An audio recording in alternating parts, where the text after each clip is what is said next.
ان الحمد لله نحمده ونستعينه ونستغفره ونعوذ بالله من شرور انفسنا ومن سيئات اعمالنا من يهده الله فلا مضل له ومن يضلله فلا هادي له واشهد ان لا اله الا الله وحده لا شريك له واشهد ان محمدا عبده ورسوله اما بعد فان خير الحديث كتاب الله وخير الهدي هدي محمد صلى الله عليه وسلم وشر الأمور محدثاتها وكل محدثة بدعة وكل بدعة ضلالة وكل ضلالة في النار.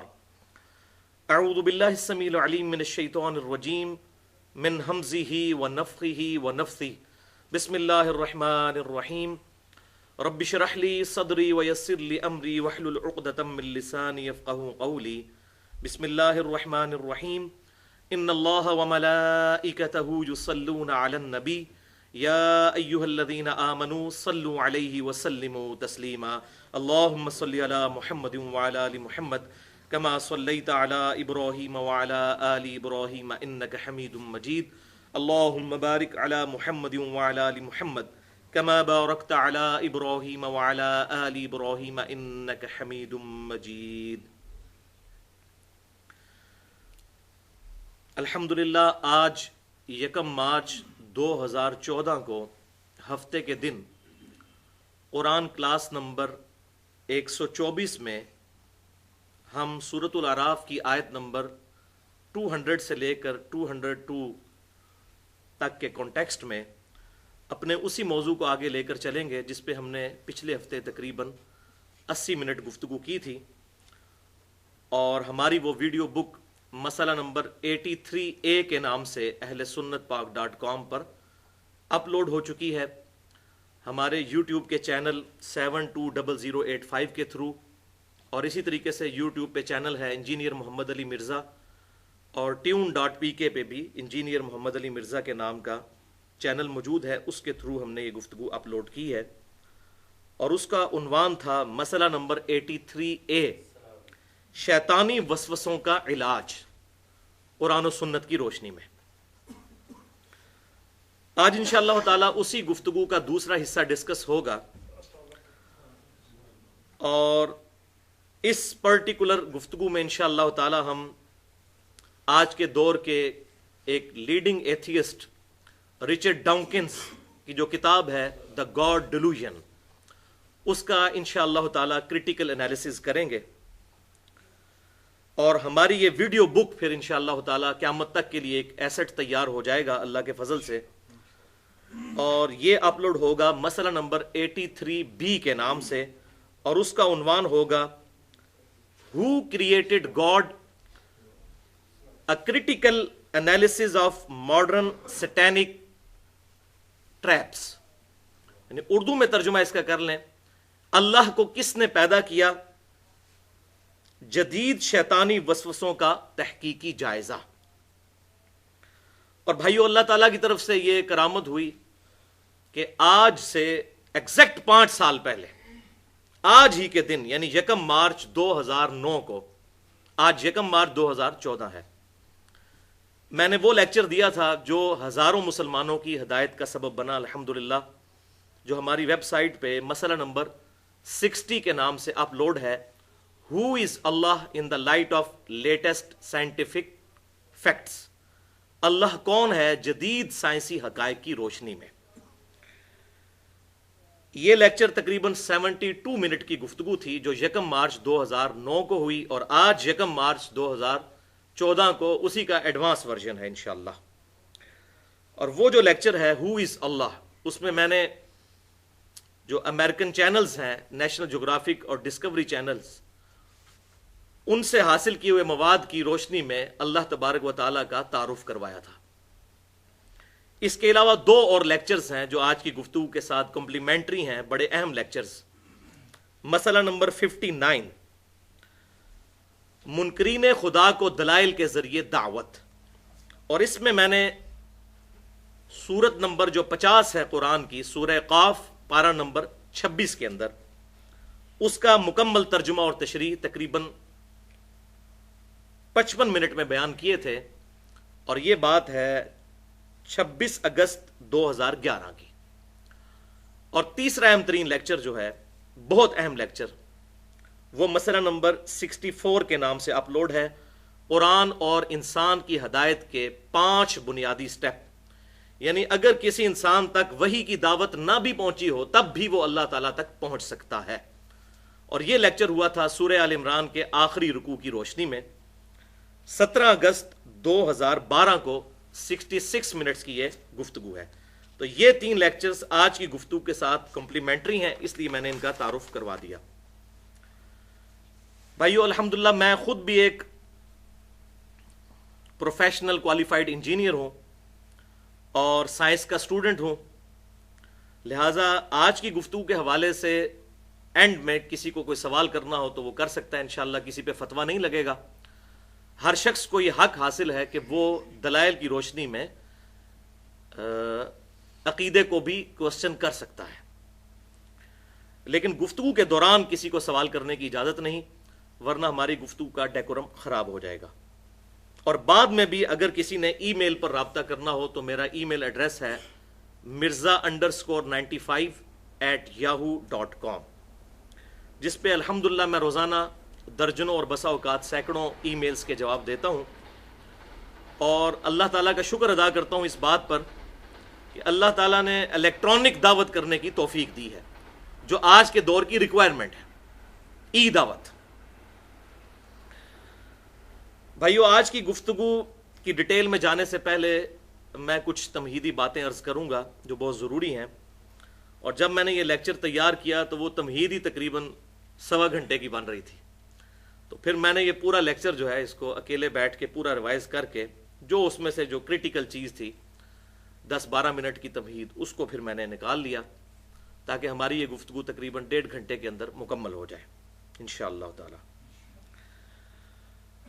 تو ہماری جو گفتگو ہے تمہیدی، وہ انشاءاللہ تعالی 2 علمی پوائنٹس کی شکل میں ڈسکس کروں گا. علمی پوائنٹ نمبر 1 یہ ہے بھائیو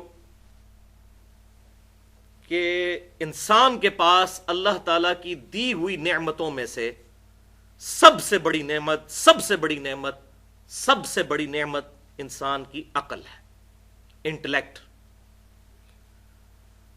اور میں نے پہلے بھی کئی دفعہ بتایا کہ اب جدید میڈیکل سائنس اس بات کی تصدیق کر چکی ہے کہ دماغ بھی سوچتا ہے اور دل بھی سوچتا ہے، لہذا دونوں چیزوں کو آپ ملا کر عقل کہہ لیں. حتیٰ کہ سب سے بڑا حق یعنی اللہ اور اس کے رسولوں پر ایمان لانا عز وجل و علیہم الصلاۃ والسلام، یہ بھی اسی عقل کی بدولت ممکن ہے. اسی لیے اللہ تعالیٰ نے تورات اور انجیل کے اندر یعنی اولڈ ٹیسٹمنٹ اور نیو ٹیسٹمنٹ میں بھی، اور اس فائنل ٹیسٹمنٹ یعنی قرآن حکیم کے اندر بھی وہی 10 کمانڈمنٹس ارشاد فرمائی ہیں جو تورات اور انجیل کے اندر موجود تھیں. اور قرآنک ورژن ان کا سورہ بنی اسرائیل کی آیت نمبر 22 سے لے کر 39 تک ہے، 17 آیات میں. اور اس میں جو 9th کمانڈ آئی ہے سورہ بنی اسرائیل آیت نمبر 36، بسم اللہ الرحمن الرحیم، وَلَا تَقْفُ مَا لَيْسَ لَكَ بِهِ عِلْمٌ إِنَّ السَّمْعَ وَالْبَصَرَ وَالْفُؤَادَ كُلُّ أُولَٰئِكَ كَانَ عَنْهُ مَسْئُولًا. اے انسان، کسی چیز کی پیروی اس وقت تک مت کر جب تک کہ تجھے اس چیز کے بارے میں ڈیفینیٹ علم حاصل نہ ہو جائے. بے شک کان، آنکھیں اور عقل،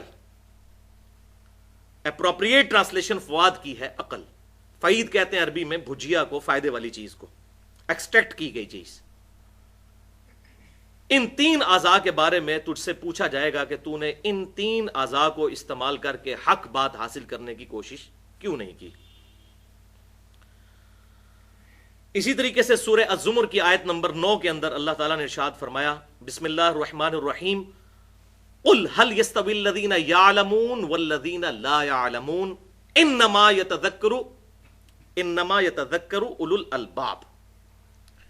اے محبوب صلی اللہ علیہ وسلم فرما دیجئے کہ علم والے اور بغیر علم والے برابر نہیں ہو سکتے، اور نصیحت تو قبول نہیں کرتے مگر عقل والے، اولو الالباب. اور اس کے برعکس جو لوگ اپنی عقل کو استعمال نہیں کرتے، اپنے کانوں کو استعمال نہیں کرتے، اپنی آنکھوں کو استعمال نہیں کرتے، اللہ تعالیٰ نے ان کے ایک ایک عضو کا ذکر کر کے آخر میں گاڑا فتویٰ لگایا ہے. جو لوگ کان استعمال نہیں کرتے، آنکھیں استعمال نہیں کرتے، عقل استعمال نہیں کرتے، سورۃ الاعراف کی آیت نمبر 179 میں اللہ تعالیٰ نے ان پر گاڑا فتویٰ لگایا، اولئک کالانعام بل ہم اضل. یہ لوگ تو جانوروں کی مانند ہیں مگر بلکہ اس سے بھی بڑھ کر. اولئک کالانعام بل ہم اضل. یہ لوگ جانوروں کی مانند ہیں بلکہ اس سے بھی بڑھ کر. والعیاذ باللہ. تو بھائیو، قرآن حکیم نے توہمات کو ریجیکٹ کر کے ڈیفینیٹ علم کے اوپر عقائد اور نظریات رکھنے کی ترغیب دلائی. حتیٰ کہ اس کا کلائمیکس ہے سورۃ الملک کی آیت نمبر 10. وَقَالُوا لَوْ كُنَّا نَسْمَعُ أَوْ نَعْقِلُ مَا كُنَّا فِي أَصْحَابِ السَّعِيرِ. دوزخی جب دوزخ میں پہنچیں گے تو کہیں گے کاش ہم نے دنیا میں عقل استعمال کی ہوتی اور کانوں سے بات غور سے سن لی ہوتی تو آج ہم دوزخ میں نہ ہوتے. اور اس پر اللہ تعالیٰ کا ڈیوائن اوپینین آئے گا، فَاعْتَرَفُوا بِذَنبِهِمْ فَسُحْقًا لِأَصْحَابِ السَّعِيرِ. انہوں نے اپنے اصلی جرم کا اعتراف کر لیا، پس پھٹکار ہو ان اصحاب السعیر کے اوپر، دوزخ والوں کے اوپر. اب جرم ماننے کا فائدہ کوئی نہیں. اور بھائیوں، رسولوں کا مقدمہ ہی اسی بات پر قائم ہے کہ انسان نے اپنی عقل کو، اپنے کانوں کو، اپنی آنکھوں کو استعمال کر کے خود گمراہی سے بچ کر حق کا راستہ اختیار کرنا ہے. سورہ الدہر میں اللہ تعالیٰ نے ارشاد فرمایا، اِنَّا هَدَيْنَاهُ السَّبِيلَ إِمَّا شَاكِرًا وَإِمَّا كَفُورًا. ہم نے تو ہدایت کا راستہ واضح کر دیا ہے، چاہو تو اسے اختیار کر لو، چاہو تو انکار کر دو. یہ من چلے کا سودا ہے، لیکن انجام پھر مختلف ہوگا. انکار کرنے والوں کا انجام پھر اللہ کا غضب، اور ماننے والوں کا انجام جو ہے وہ اللہ تعالیٰ کی رحمت کا مقام جنت. تو اللہ تعالیٰ نے انسان کو یہ جو آزاد دیے، ان کی وجہ سے اکاؤنٹیبل ٹھہرا لیا ہے کہ انسان نے خود ہدایت کا راستہ اختیار کرنا ہے، نہ کہ ڈیسٹنی کا بہانہ بنانا ہے کہ میری تقدیر میں یہ لکھا تھا، میری قسمت میں یہ لکھا تھا. اگر اس طرح کی یہ تمام معاملات جو اللہ تعالیٰ نے حکمیہ ہمیں ارشاد فرمائے ہیں انہیں تقدیر پر چھوڑ دیا جائے، پھر تو رسولوں کا مقدمہ ہی ختم ہو جائے گا. رسولوں کا دنیا میں آنے کا مقصد ہی یہی ہے کہ ہمیں اس بات پہ جھنجھوڑیں کہ ہم اپنی عقل کو، اپنی آنکھوں کو، کانوں کو استعمال کریں.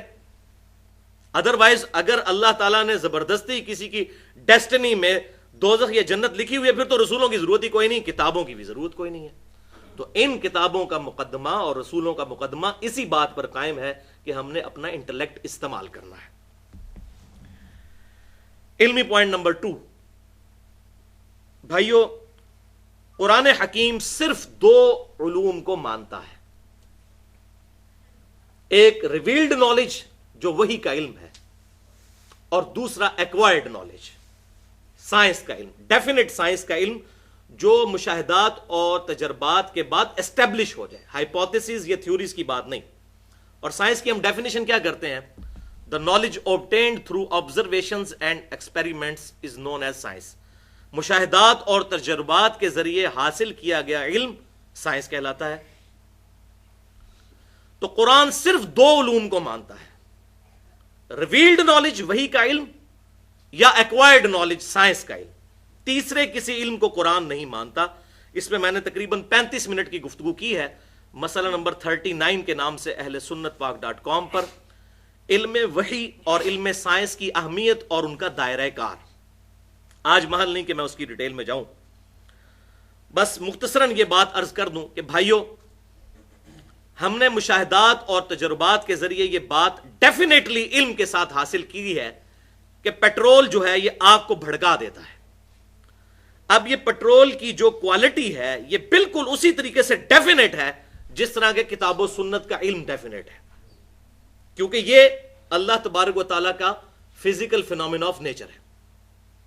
اللہ تعالیٰ اس کا پابند نہیں ہے، لیکن جو اللہ نے قوانین بنائے وہ تو بڑے محکم ہیں. پوری سائنس کی بنیاد ہی ان محکم قوانین کے اوپر ہے. اگر یہ قوانین روزانہ ٹوٹنے شروع ہو جائیں تو کوئی بھی سائنٹیفک ڈسکوریز کی بنیاد کے اوپر ہم کوئی بھی چیز، کوئی مشین نہیں بنا سکتے. اگر فرکشن ختم ہو جائے تو ہماری گاڑیاں جو ہیں روڈ پہ نہیں چل سکتی. تو یہ ڈیفینیٹ محکم لا ہے. آگ ایک ہی دفعہ ٹھنڈی ہوئی ہے ابراہیم علیہ السلام کے لیے، روزانہ تو نہیں ٹھنڈی ہوتی. اور سمندر بھی ایک دفعہ ہی پھٹا ہے موسیٰ علیہ السلام کے لیے، روزانہ تو پھٹتا ہی نہیں ہے، ورنہ تو یہ سارے کے سارے معاملات چل نہیں سکتے. تو یہ اللہ تعالیٰ کے بڑے مضبوط اور محکم قوانین ہیں، اور اتنے محکم قوانین ہیں کہ اللہ تبارک و تعالیٰ کے پیغمبر سیدنا ابراہیم علیہ السلام نے اس کافر بادشاہ کے دربار میں اللہ تعالیٰ کی وحدانیت کی جو دلیل پیش کی تھی سورۃ البقرہ کی آیت نمبر 258 میں، وہ ایک فزیکل فینومینا آف نیچر تھا کہ میرا رب وہ ہے جو مشرق سے سورج کو نکالتا ہے، اگر تو رب ہونے کا دعویٰ کرتا ہے تو مغرب سے نکال کے بتا. یہ ڈیفینیٹ لا ہے، فزیکل فینومینا آف نیچر. اللہ تعالیٰ اس کا پابند نہیں، لیکن اس نے قانون تو بنایا، تو اس پر وہ کافر خاموش ہو گیا. میرا رب وہ ہے جو مشرق سے سورج نکالتا ہے. یہ ود رسپیکٹ ٹو زمین ہے. بعض کفار اس کے اوپر بھی اعتراض کرتے ہیں جی سورج تو نکلتا ہی کوئی نہیں ہے. تو ود رسپیکٹ ٹو زمین، تو بھائیوں یہی کفار جب اپنی اخبار کے اوپر روزانہ ٹائمنگ دیتے ہیں تو کیا دیتے ہیں؟ سن رائز اور سن سیٹ. تو اس وقت اگر ہم ان کا مذاق اڑانا شروع کرتے ہیں کہ بھئی سن تو رائز کرتا ہی نہیں نہ سیٹ ہوتا ہے، تو کہیں گے نہیں نہیں یہ تو زمین کے ریفرنس ہے. تو بھائی یہ بھی زمین کے ریفرنس سے بات ہو رہی ہے، ریلیٹو ٹو زمین، ورنہ سورج تو غروب ہوتا ہی نہیں ہے. وہ تو زمین کی جو گردش ہے اس کی وجہ سے سارے معاملات چلتے ہیں. وہ مسئلہ نمبر 60 جو ہے ہو از اللہ، ان میں نے ڈیٹیل سے بتایا اس لیکچر کے اندر. بہرحال جو ایسی بات ہو جس پہ دونوں علوم متفق ہو جائیں، ریویلڈ نالج بھی اور ایکوائرڈ نالج بھی، تو وہ نور علی نور ہے. اس کے برعکس جو شے ریویلڈ نالج سے بھی ثابت نہ ہو اور ایکوائرڈ نالج سے بھی ثابت نہ ہو تو قرآن اس کو حق نہیں مانتا، اسلام اس کو حق نہیں مانتا. مثال کے طور پر ہمارے پڑوسی ملک کے اندر تقریباً 90 کروڑ ہندوؤں کا یہ عقیدہ ہے کہ زلزلہ اس لیے آتا ہے کہ ایک گائے ہے، اس نے ایک سینگ کے اوپر زمین کو اٹھا رکھا ہے، جب وہ تھک جاتی ہے تو دوسرے سینگ پہ اٹھاتی ہے، تو بس اسی کے ہلنے کی وجہ سے زلزلہ آتا ہے. اب اس کی دلیل نہ تو ریویلڈ نالج میں موجود ہے اور نہ ایکوائرڈ نالج میں. ہاں ہمیں ایکوائرڈ نالج میں جیولوجی کی فیلڈ کے لوگ جیولوجسٹ بتاتے ہیں کہ ٹیکٹونک پلیٹس کے ڈسٹربنس کی وجہ سے زلزلے آتے ہیں. اچھا اب ان پلیٹس کو ڈسٹرب کون کرتا ہے؟ اس کا جواب پھر سائنس نہیں دے گی، اس کا جواب ریویلڈ نالج سے ہوگا کہ ساری کی ساری چیزیں ایک supreme being, super natural agency یا سپریم اتھارٹی نے کنٹرول کی ہوئی ہے ٹائنیسٹ ڈیٹیل تک. وہ تو بس فزیکل فینومینا آف نیچر کو صرف ڈسکور کرتے ہیں کہ ایسا ہوتا ہے اس وجہ سے. اچھا جی مد و جزر آتا ہے سمندر میں کشش ثقل کی وجہ سے، گریویٹیشنل فورس آف مون کی وجہ سے سمندر میں موجیں اڑتی ہیں. اچھا تو یہ فورس کہاں سے آئی، کیوں موجود ہے مادے کے اندر؟ اس کے اوپر پھر سائنس خاموش ہے. وہ کہتے ہیں یہ فزیکل فینومینا آف نیچر ہے، بس دیٹس آل، اس سے آگے نہیں. اسی طریقے سے یہ عقیدہ رکھنا کہ کالی بلی رستہ کاٹ جائے گی تو یہ نحوست کی نشانی ہے، تو اس کو نہ ریویلڈ نالج سپورٹ کرتا ہے نہ ایکوائرڈ نالج سپورٹ کرتا ہے. یہ ایکسیپٹیبل بات نہیں ہوگی. اسی طریقے سے گھر کی منڈیر پر کوے کا بولنا مہمانوں کی آنے کی پیشن گوئی ہے، اس کو نہ ریویلڈ نالج سپورٹ کرتا ہے نہ ہی ایکوائرڈ نالج. تو حقیقت بات یہ ہے کہ بھائیوں پھر اس طرح کی چیزیں جب کسی ریلیجن میں داخل ہو جائیں دین کے نام کے اوپر، تو پھر یہ چیزیں لوگوں کو دین سے ہی متنفر کروائیں گی. وہ کہیں گے یہ کیا اللاجیکل باتیں کرتے ہیں. اور اسی لیے میں کہتا ہوں کہ آدھا سچ بڑا خطرناک ہوتا ہے. رچرڈ ڈاؤکنز نے جو کتاب لکھی دا گاڈ ڈیلوژن، اس میں آدھا سچ موجود ہے. جن چیزوں کا رونا ہم بھی روتے ہیں کہ ایسا نہیں ہونا چاہیے، وہ خود کتاب و سنت کے خلاف ہیں باتیں، اور پھر ان کو موقع ملتا ہے اور وہ پھر اپنے غلط نظریات کو اس آدھے سچ کے ساتھ ملا کے پروپیگیٹ کر دیتے ہیں، اور مسلمانوں کا دماغ پھر الٹا چلنا شروع کر دیتا ہے. تو یہ رچرڈ ڈاؤکنز جو ہے بیسیکلی یہ آکسفورڈ یونیورسٹی انگلینڈ کا پروفیسر ہے.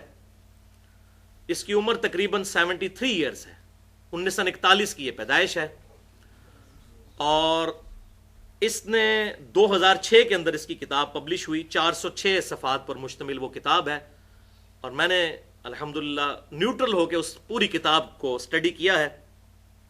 ظاہر ہے کہ جب تک کسی کے نظریات پڑھے نہ جائیں اس کے اوپر کسی قسم کا ایکسپرٹ اوپینین دینا غلط ہے.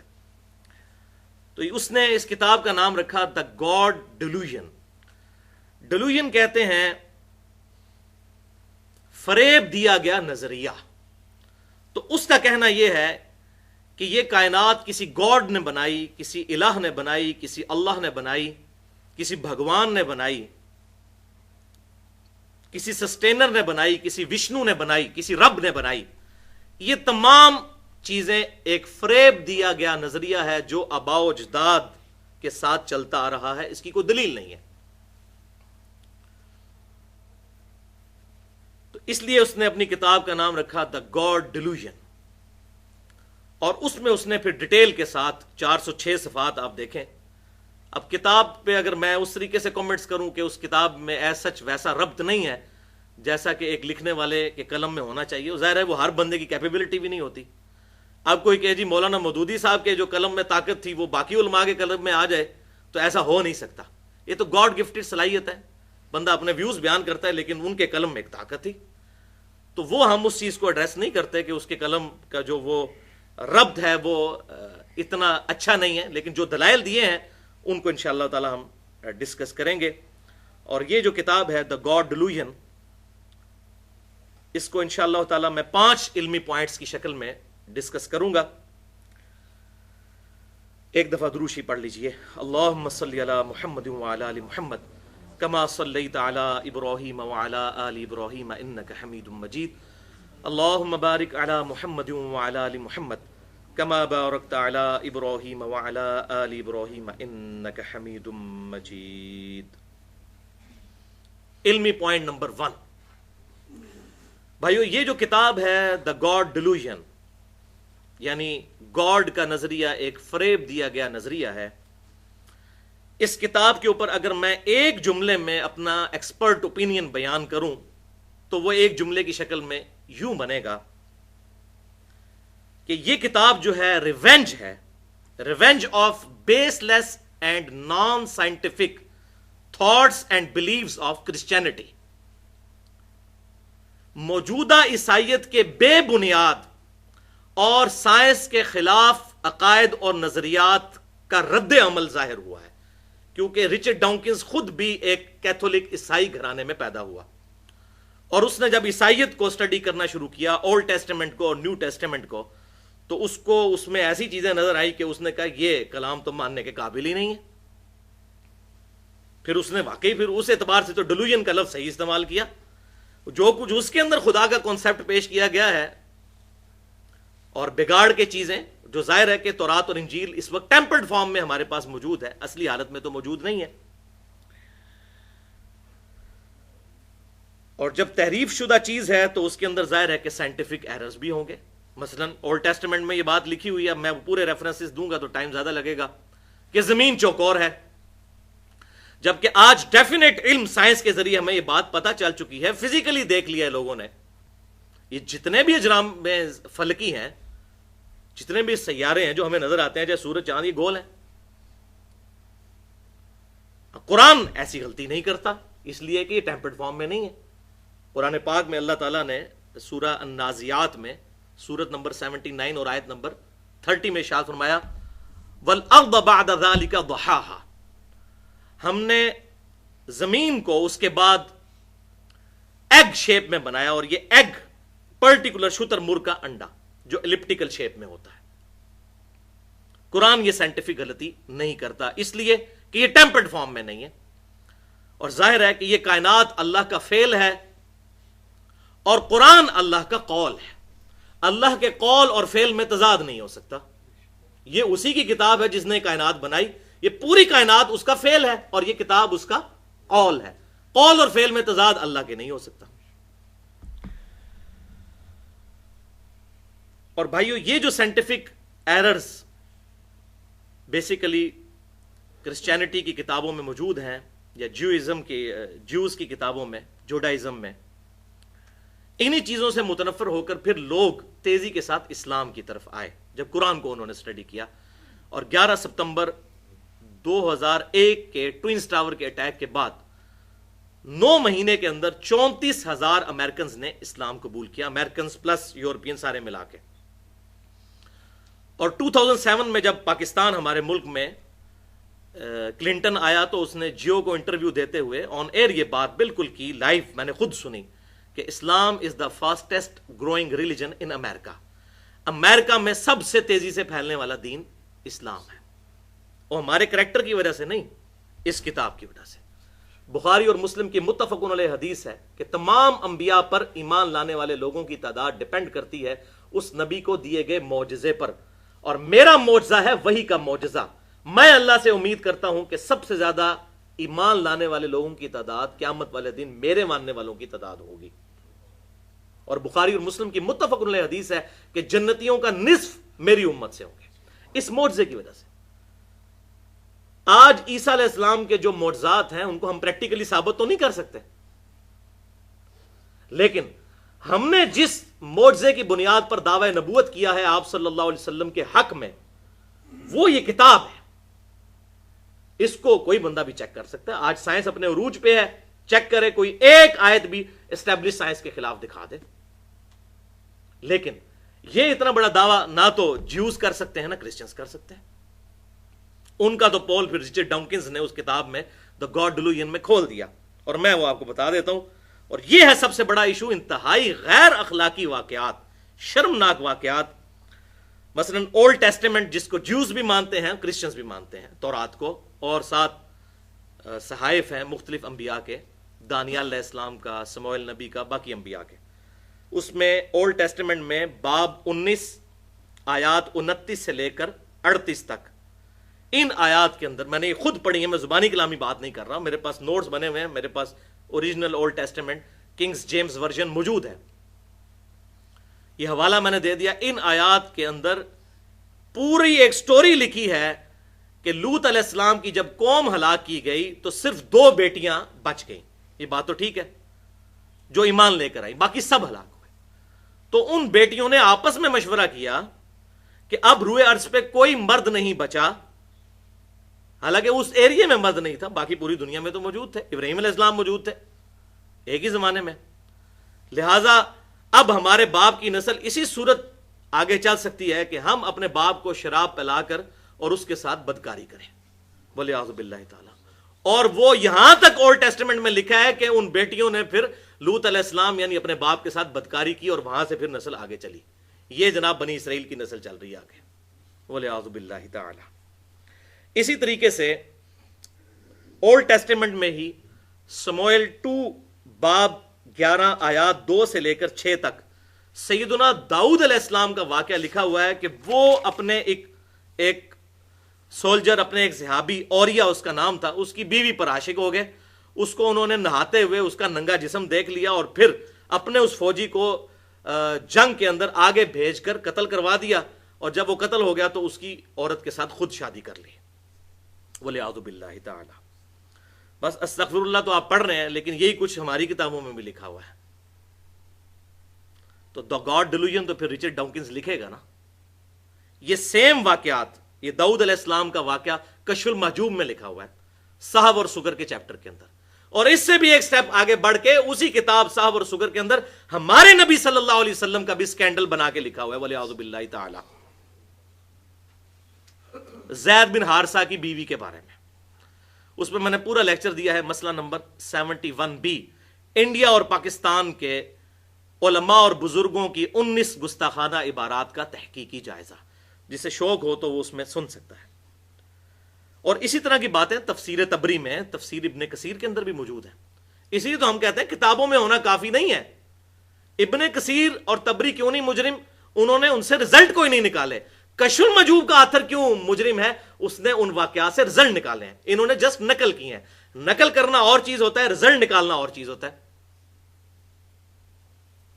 اس کی سند کو پرکھا جا سکتا ہے، نقل کیا بھئی یہ روایت آئی ہے، سند پرکھ لی جائے. اور سند تو ظاہر ہے وہ متصل ہے نہیں ہے، من گھڑت ہے. میں نے پورا ایک لیکچر دیا ہے مسئلہ نمبر 36 کے نام سے، ضعیف الاسناد اور من گھڑت احادیث کے فتنے کا تحقیقی جائزہ. تقریباً 1 گھنٹہ اور 25 منٹ کی گفتگو ہے، اس میں یہی تو رونا رویا ہے. البتہ الحمدللہ یہ بات ماننے والی ہے کہ اس کتاب قرآن میں ایسی کوئی بات موجود نہیں ہے کہ جسے ڈیفینڈ کرنا ہمارے لیے مشکل ہو جائے. احادیث کی کتابوں میں ہے، پھر وہ صحیح اور ضعیف کا چکر کرنا پڑے گا. ادروائز جو لوگ کہتے ہیں جی حدیث تو حدیث ہوتی ہے، چاہے اصلی ہو یا جعلی، ڈگری تو ڈگری ہوتی ہے چاہے اصلی ہو یا جعلی، تو وہ تو پھر مقابلہ نہیں کر سکتے، پھر وہ تو دا گاڈ ڈیلوژن ہی لکھی جائے گی پھر. ہاں الحمدللہ، اسی لیے میں بار بار کہتا ہوں ہماری ٹیکسٹ بک جو ہے یہ قرآن ہے، حدیث ہماری ریفرنس بک ہے. ایک انسانی کوشش ہے، اس میں غلطی بھی لگ سکتی ہے، اسی لیے صحیح اور ضعیف کا فرق.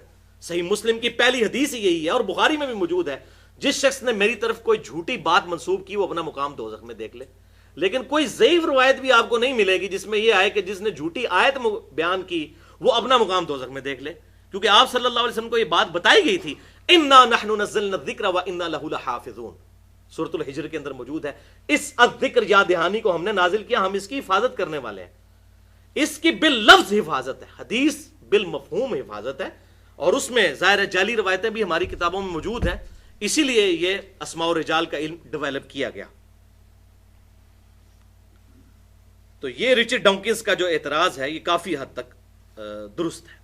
لیکن افسوس کی بات یہ ہے کہ پوری کتاب دا گاڈ ڈیلوژن میں اس نے قرآن کی ایک آیت بھی کوٹ نہیں کی.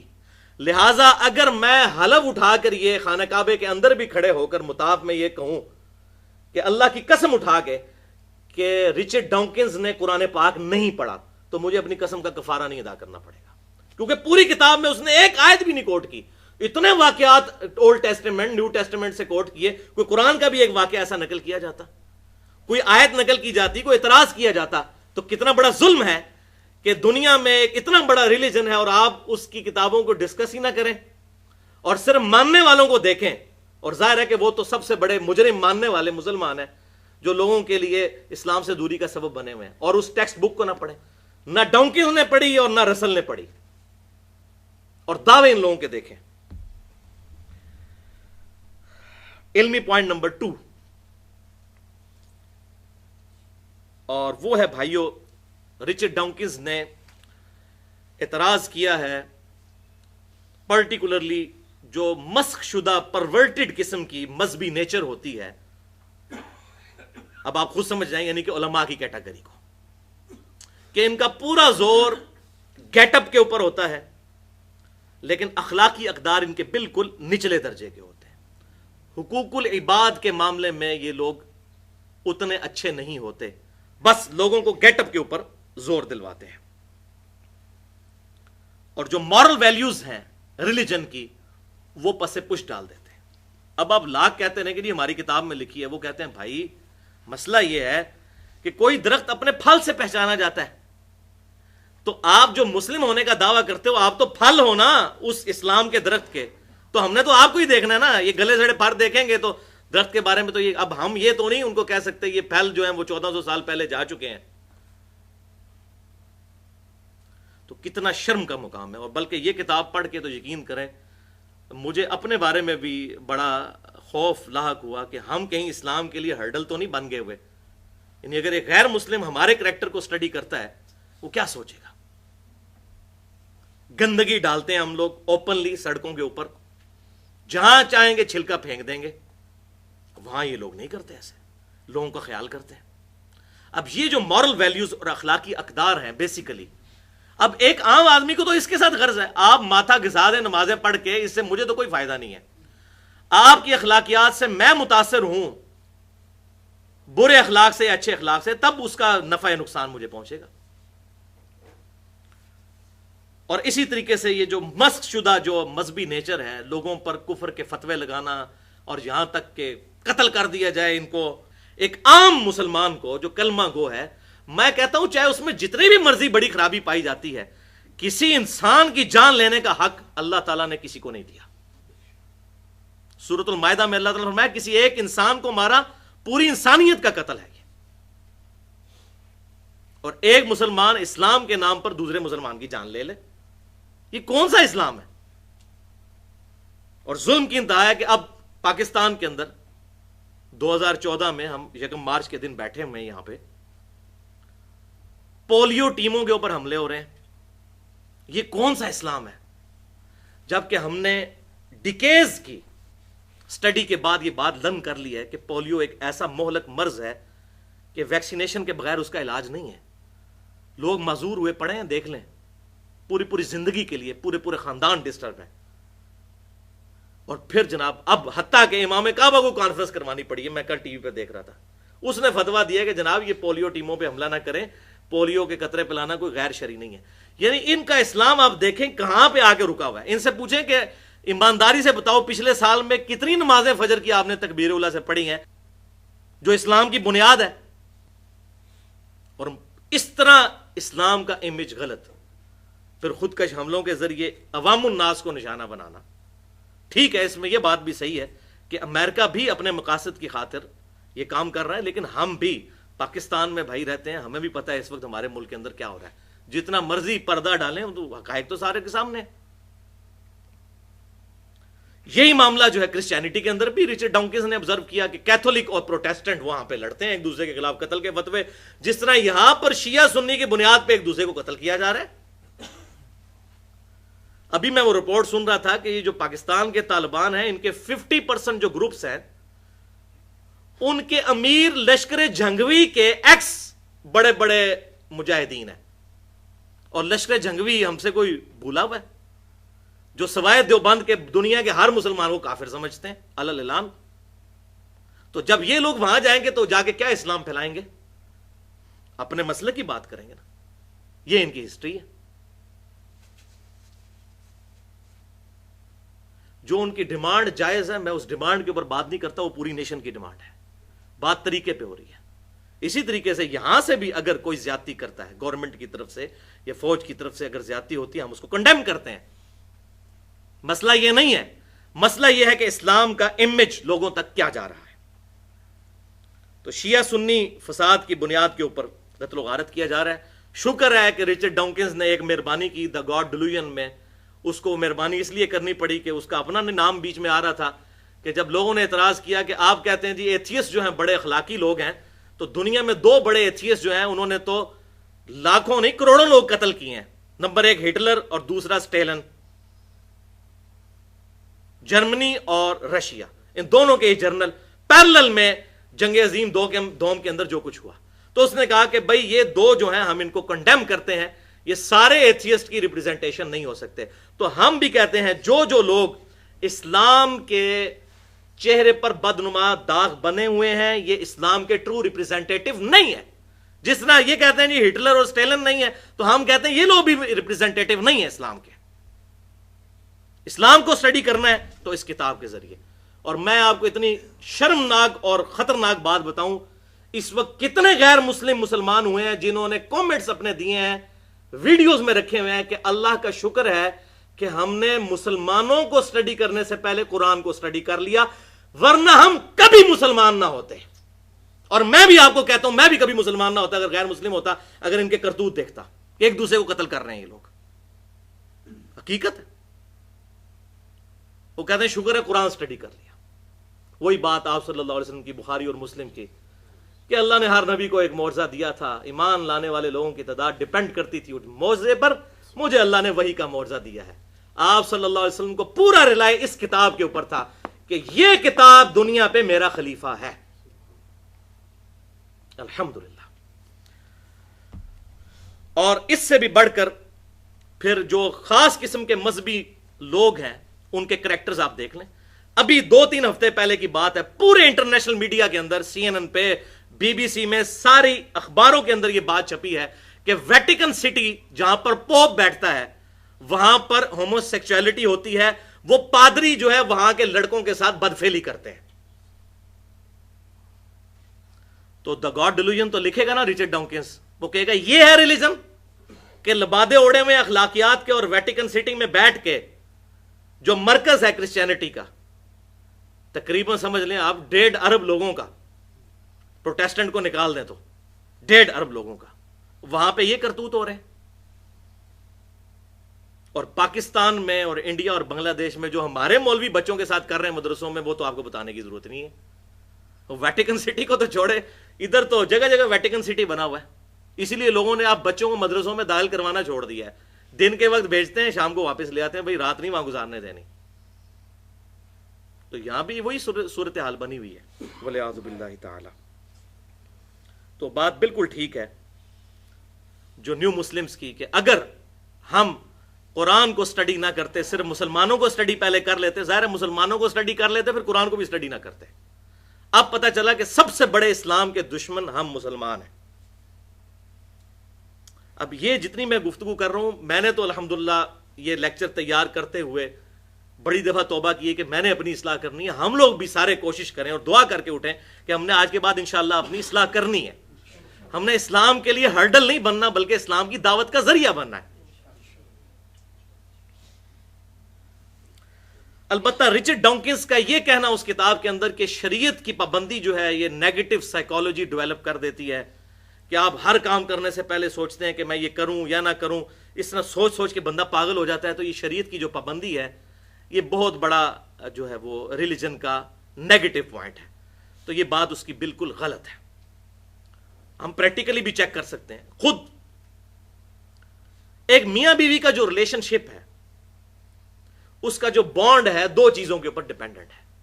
نمبر 1 سیکس اور نمبر 2 اولاد. تیسرا کوئی بانڈ نہیں ہے میاں بیوی کے ریلیشن شپ کا. اب مجھے بتائیں اگر فری سیکس ہو،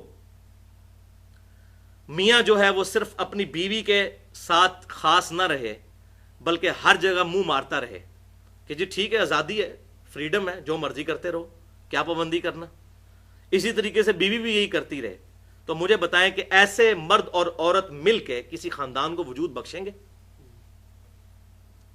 اسی لیے قرآن پاک کی تعلیمات دیکھیں سورہ النور کے اندر کہ مؤمن مردوں کو کہو کہ اپنی نگاہیں نیچی رکھیں اور مومن عورتوں کو کہو کہ اپنی نگاہیں نیچی رکھیں. ہاتھ لگانا یا کوئی سیکچول ایکٹیویٹی کرنا تو بڑی دور کی بات، نگاہ بھی نیچی رکھی جائے، اس کے اندر پاکیزگی ہے.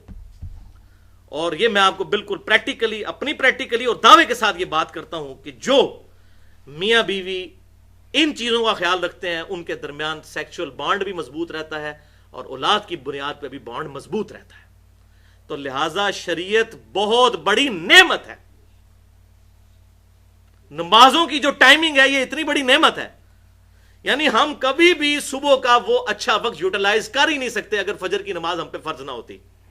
میں آپ کو اپنی بات کرتا ہوں، کس کا دماغ خراب ہے اتنی صبح اٹھے؟ ہم ہمیشہ سورج نکلنے کے بعد اٹھتے. آپ ذرا امیجن کریں اگر نماز نہ پڑھنی ہو تو زندگی اس وقت دنیا میں کتنے لوگ ایسے لاکھوں کروڑوں موجود ہوں گے جنہوں نے شاید زندگی میں کبھی سورج نکلتے ہوئے دیکھا ہو، صرف اس وجہ سے کہ ٹائمنگ نہیں ہے. اس طرح آفس سے آئے شام کو سو گئے، رات کو 12 بجے اٹھے، روٹی کھائی، اب نیند ہی نہیں آ رہی. لیکن نہیں، ہم کہتے ہیں نہیں ابھی مغرب کی نماز پڑھنی ہے، پھر عشاء پڑھیں گے، ایک بار ہی سوئیں گے، اور رات کو جب جلدی سوئیں گے صبح جلدی اٹھیں گے. تو یہ ساری کی ساری شیڈیولنگ جو کی ہے شریعت نے، یہ بیسیکلی کو پابندی نہیں ہے بلکہ سلیقہ سکھایا گیا ہے. جس طرح انہوں نے ٹریفک قوانین بنائے ہیں تو یہ کوئی پابندی ہے، اس کی وجہ سے ایکسیڈنٹ سے بچا جاتا ہے اور ساری ٹریفک سموتھ چلتی ہے. تو انسان کے بھی یہ سارے معاملات سموتھ چلنے کے لیے شریعت لعنت نہیں، معاذ اللہ، بہت بڑی نعمت ہے.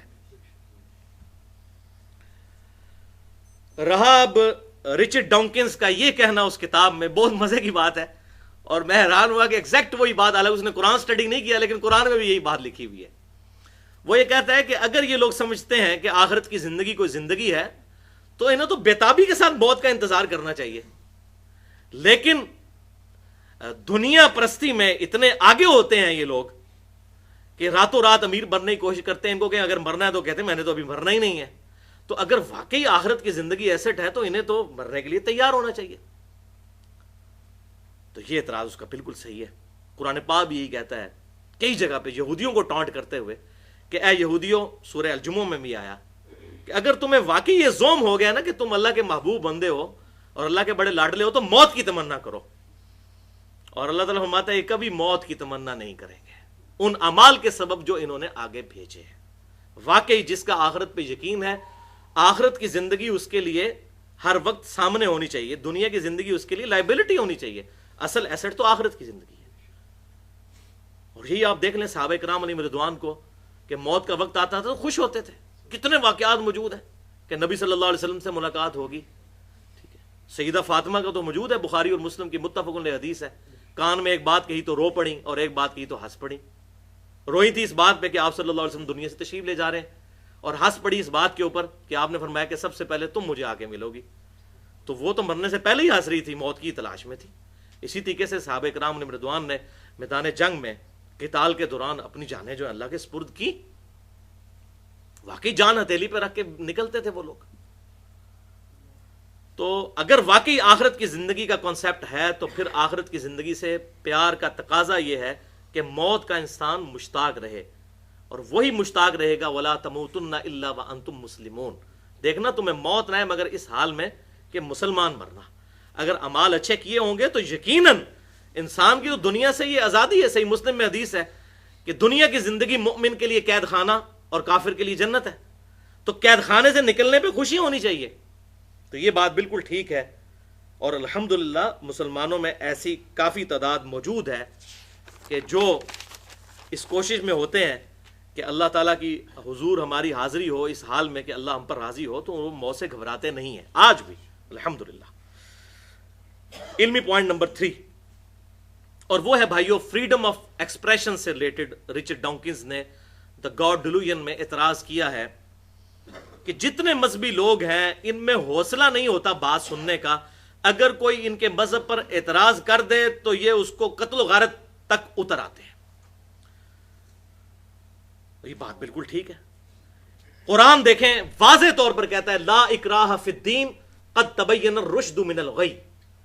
دین کسی کو زبردستی قبول نہیں کروایا جا سکتا، حق گمراہی سے واضح کر دیا ہے اللہ تعالیٰ نے. من چلے گا سودا، جو چاہے خود قبول کرے، جس نے نہیں کرنا نہ کرے. زبردستی دین میں کسی کو داخل نہیں کیا جا سکتا.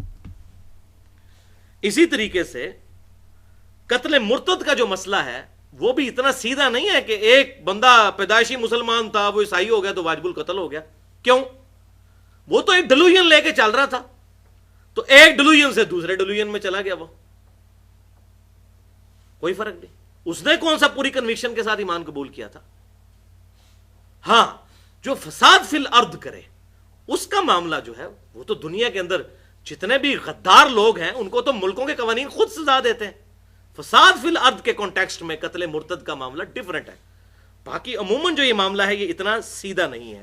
اسی طریقے سے رچرڈ ڈونکنز نے پاکستان کا باقاعدہ اعتراض کیا پاکستان والے معاملے میں کہ پاکستان کے اندر جو گستاخ رسول کی سزا والا قانون ہے 295C، اس نے کہا جی یہ تو جس کا دل کرتا ہے دوسرے کو گستاخ رسول ڈکلیئر کروا کے تو اس کو پھانسی چڑھوا دیتا ہے. اور حقیقت بھی یہی ہے 99% کیسز میں. ابھی 2-3 سالوں میں آپ دیکھ لیں کہ لوگوں نے اپنی ذاتی دشمنیاں نبھانے کی خاطر 295C بلکہ آپ تو اس ملک میں رہ رہے ہیں بھائیو جہاں پہ یہ کہہ دینا کہ نبی صلی اللہ علیہ وسلم انسان تھے تو اس ملک کے کم از کم 10-12 کروڑ لوگ آپ کو کافر سمجھیں گے.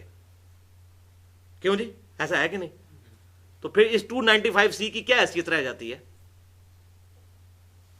اس کا مس یوز ہوگا کہ نہیں ہوگا؟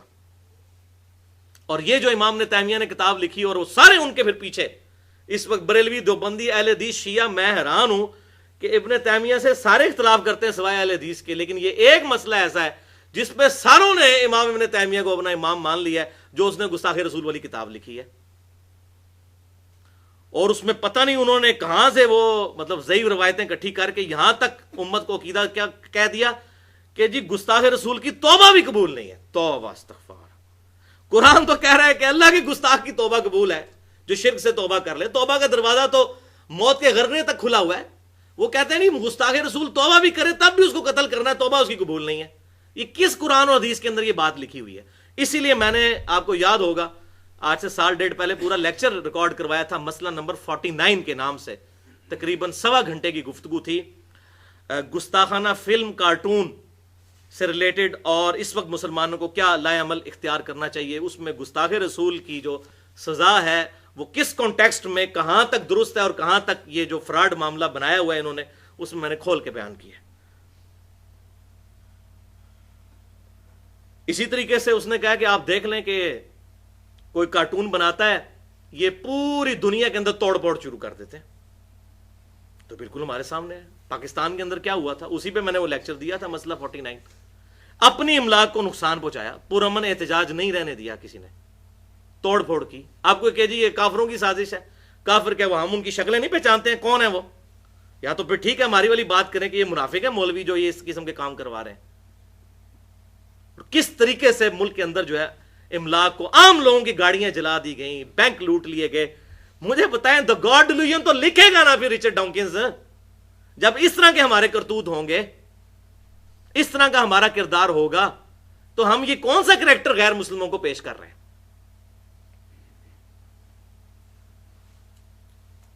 کسی کی یہ اب، اور اس میں جو مطلب داڑھی والوں سے زیادہ بغیر داڑھی والے آپ کو آگے نظر آئیں گے توڑ پھوڑ میں.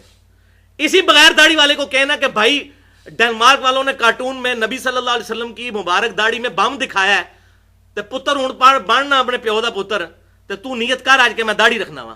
انہیں میرے نبی دی داڑھی وچ بم دکھایا، میں آج داڑھی نیت کرنا وا. اوتھے ہی ٹھوس ہو جائے گا. تو اتنا آپ کو محبت رسول نظر آ گئی کہ بھائی انہوں نے داڑھی کے اندر بم دکھایا، آج تو نیت کرنا کہ میں داڑھی رکھتا ہوں، تو میں بھی مانوں کہ تو واقعی محبت رسول، بڑا عاشق رسول جو اپنے آپ کو کہلاتا ہے محبت رسول کرنے والا ہے، تو بن نہ پھر جنا. نہیں، محبت رسول میں، غلامی رسول میں موت بھی قبول ہے. موت قبول اپنی نہیں کہہ رہے ہوتے، دوسروں کی موت جان لینا. یہ ذہن میں رکھیے گا، اپنی موت کی بات نہیں ہو رہی ہوتی ہے، دوسروں کی. دوسروں کو قتل کریں گے، دوسروں کا نقصان کریں گے. ہاں، اپنا تو ایک داڑھی نہیں رکھی جائے گی جناب. وہ جناب ماں کہے گی میں تمہیں دودھ نہیں بخشاں گی، اور بیوی نہیں جناب چھوڑے گی، اور یہ نہیں ہوگا وہ نہیں ہوگا. تو یہ کون سی محبت رسول ہے؟ یہ صرف ایک ڈیلوژن ہے، ڈیلوژن. والعیاذ باللہ تعالی. اب آخری 2 پوائنٹس رہ گئے ہیں، اور وہ ہیں ذرا کڑوے پوائنٹس اور سائنٹیفک جو ہے وہ ریسرچ کے ذریعے ان چیزوں کا جواب دینا ہے. ایک دفعہ دروشی پڑھ لیجئے. اللہم صلی علی محمد وعلی آل محمد کما صلیت علی ابراہیم وعلی آل ابراہیم انک حمید مجید.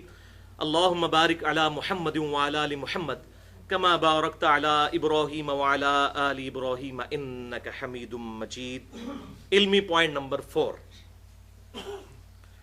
اور وہ ہے بھائیو، رچرڈ ڈاکنز نے اپنی کتاب دا گاڈ ڈیلوژن میں، پوری کتاب کے اندر اس نے رسل کا نام، اسی طریقے سے ایمینوئل کانٹ کا نام، اسی طریقے سے فرائیڈ کا نام، کارل مارکس کا نام، یہ صرف برکت کے لیے لیا ہے انورٹڈ کاما میں.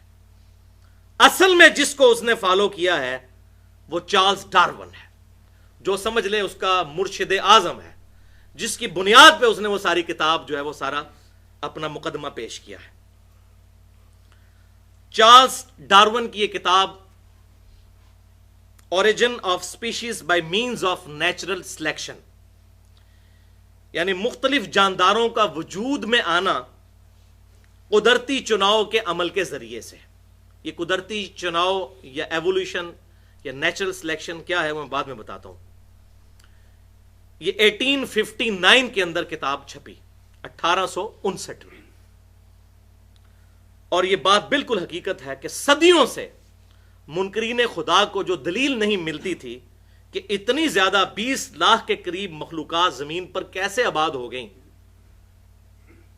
اور وہ اٹکل پچو سے بات کرتے تھے، ایک بنیادی اور مضبوط دلیل ان کو مل گئی ڈارون کی اس تھیوری کی شکل میں. ہے تھیوری ہے، ڈارون نے دعویٰ نہیں کیا کہ پریکٹیکلی ایسے ہوا، اس نے کہا یہ میری تھیوری ہے، ہائپوتھیسس ہے، ایسا ہی ہوا ہوگا. اب یہ نیچرل سلیکشن جو ہے اس کو سمجھ لیں، قدرتی چناؤ کو یا ایوولوشن کو، ارتقاء کو. تو ڈارون کا نظریہ یہ ہے کہ شروع میں کہیں سے ایک جاندار وجود میں آ گیا. اب یہ مسنگ لنک ہے کہ کیسے آیا، اس کو چھوڑیں، وہ بعد میں ہم ڈسکس کرتے ہیں. بہرحال ایک جاندار وجود میں آ گیا، اور پھر وقت گزرنے کے ساتھ ساتھ جو اس جاندار پہ حالات اور واقعات آئے، اس کے ذریعے اس کی ایوولوشن ہوتی رہی، اور جو اس کی نسل آگے پروڈیوس ہوئی، جن جانداروں نے حالات اور واقعات جو زمین پر برپا ہوئے ان کو سسٹین کر لیا، طوفانوں کو، اسی طریقے سے زلزلوں کو، اور ارد گرد کے حالات کو جو لوگ سسٹین کر گئے، جو جاندار، وہ زندہ رہ گئے اور باقی وقت کے ساتھ ساتھ ختم ہوتے چلے گئے. تو اس پورے پروسیس کو وہ کہتے ہیں ایوولوشن، اور قدرتی چناؤ ہوا، نیچرل سلیکشن. تو ہر نسل جو ہے اس طریقے سے آگے شفٹ ہوتی چلی گئی، اور کرتے کرتے اس وقت 20 لاکھ مخلوقات جو ہیں وہ روئے ارض پر موجود ہیں، اور اس کا یہ دعویٰ ہے کہ یہ جو زرافے ہیں یہ ہرن سے بن گئے ہیں. ہرن جو ہیں یہ اپنی گردن لمبی کر کے پتے توڑنے کی کوشش کرتے رہے، حتیٰ کہ ان کی گردن لمبی ہوتی گئی نسل در نسل، اور اتنی بڑی گردن بن گئی. یہ تو کچھ نہیں، جو آگے اس نے بات کی ہے کہ مچھلیاں جو ہیں آہستہ آہستہ پانی سے نکلیں اور ریپٹائلز کی شکل اختیار کر گئیں. یہ مگر مچھ اور ایلیگیٹرز، اور اس طرح مچھلی پانی سے نکلے تو زندہ رہتی ہے. کہتے ہیں جو زندہ رہ گئیں، اب یہ ہائپوتھیسس ہے، جو زندہ رہ گئیں وہ ریپٹائلز کی شکل اختیار کر گئیں. اور اس سے بڑا مذاق کہ یہ ریپٹائلز آہستہ آہستہ انہوں نے اپنے ہاتھوں کو ہلانا شروع کیا تو پرندوں کی شکل اختیار کر لی. اب دیکھیں ہم لوگ ہنس رہے ہیں اس لیے کہ ہم جس جدید دور میں بیٹھے ہیں، ہمیں سائنٹیفک فیکٹس کے ذریعے کتنی ریالٹیز موجود ہمیں پتہ ہے کہ یہ زندگی کتنی کمپلیکس ہے. اس زمانے میں لوگوں نے اس کو اڈاپٹ کر لیا. لیکن ڈارون نے اس کتاب کے اندر یہ انصاف کیا کہ اس نے اس کتاب میں ایک چیپٹر باندھا ہے ڈیفیکلٹیز ان تھیوری، کہ میری یہ جو تھیوری ہے اس میں جو مشکلات مجھے پیش آ رہی ہیں، اس میں سب سے بڑی مشکل اس نے کہا کہ اگر کسی ایک مثال سے بھی یہ بات ثابت ہو جائے کہ کوئی بھی پیچیدہ جانور یا کوئی آرگن، کوئی عضو بغیر ارتقائی تبدیلیوں کے خود بخود بن سکتا ہے اچانک، تو میری یہ ساری کی ساری تھیوری غلط ثابت ہو جائے گی. اور مزے کی بات ہے اس پوری کتاب کے اندر اس نے اس بات کا کوئی تسلی بخش جواب نہیں دیا کہ پہلا جاندار کس طرح وجود میں آیا، کیونکہ وہیں سے تو سارا معاملہ سٹارٹ ہوا. اسی طریقے سے اللہ کا شکر ہے کہ اس نے یہ بھی دعویٰ نہیں کیا کہ زمین پر جو زندگی ہے یہ ہمیشہ سے ہے، تب بھی پرابلم کھڑی ہو جاتی. اس وقت تو اس کو نہیں پتا تھا، وہ تو بعد میں بگ بینگ تھیوری کے ذریعے یہ ساری ڈیٹیل جو میں نے مسئلہ نمبر 60 میں ہو از اللہ میں بتائی ہے کہ یہ اب اسٹیبلش ہو چکا ہے سائنس کے اندر یہ بات کہ کائنات پیدا کی گئی ہے، ہمیشہ سے نہیں ہے. یہ پیدا ہوئی ہے. جب کوئی چیز پیدا ہوئی ہے تو پھر کوئی کریٹر بھی ہے. تو ڈارون کا وہ دعویٰ جو ہے وہ 5 سالوں کے اندر ہی غلط ثابت ہو گیا اس کی کتاب کے آنے کے بعد. اسی دور میں بہت بڑا ایک بیالوجی کی فیلڈ کا سائنٹسٹ تھا، اس کا نام ہے لوئی پاسچر. اس نے اس کے جو یہ دعوے کی بنیاد ہی اکھاڑ دی اور اس نے یہ ثابت کیا تجربات کے ذریعے کہ یہ بات امپاسبل ہے کہ کوئی بھی میٹر خود بخود کسی جاندار کی شکل اختیار کر لے. ایون کوشش کر کے بھی کسی بھی مٹیریل کے ساتھ کوئی جاندار نہیں بنایا جا سکتا. اب اس کو آسان الفاظ میں آپ سمجھ لیں کہ انڈے میں سے چوزا نکلتے تو ہم لوگوں نے دیکھا ہے. انڈا توڑ کے لیسدار مادہ دیا جائے، دنیا جہان کے سارے انٹلیکچوئلز اکٹھے ہو جائیں، اس لیسدار مادے سے ایک چوزا تو بڑی دور کی بات چوزے کی چونچ بنا کے بتا دیں، نہیں بنا سکتے. تو جب یہ کام کرنے سے نہیں ہو سکتا تو خود بخود کیسے ہو رہا ہے؟ جو کام کرنے سے نہ ہو وہ خود بخود کیسے ہو سکتا ہے؟ کیونکہ پہلے یہ سپونٹینیس جنریشن کا کنسپٹ پایا جاتا تھا جب لوگوں کو سائنس کی اتنی نو ہاؤ نہیں تھی. لوگوں میں عقیدہ تھا کہ یہ کیچڑ میں سے مینڈک خود بخود بن جاتے ہیں. وہ تو اب پتہ چلا کہ مینڈک جو ہے ڈورمنٹ پوزیشن میں کئی مہینوں کے لیے زمین میں چلے جاتے ہیں اور برسات کے موسم میں باہر نکلتے ہیں. وہ یہ کہتے تھے جی وہ کیچڑ کی شکل کے ہوتے ہیں تو اسی میں سے بن جاتے ہیں. اب ان کو کیا پتا کہ یہ زندگی کتنی کمپلیکس ہے؟ اس وقت خوردبین تو مائکروسکوپ تو دریافت ہی نہیں ہوئی تھی. یہ تو بعد میں پتا چلا کہ یہ زندگی کتنی کمپلیکس ہے. اسی طریقے سے لوگوں کا یہ کنسپٹ تھا کہ جو گوشت ہے اس میں سے خود بخود چھوٹے چھوٹے کیڑے بن جاتے ہیں.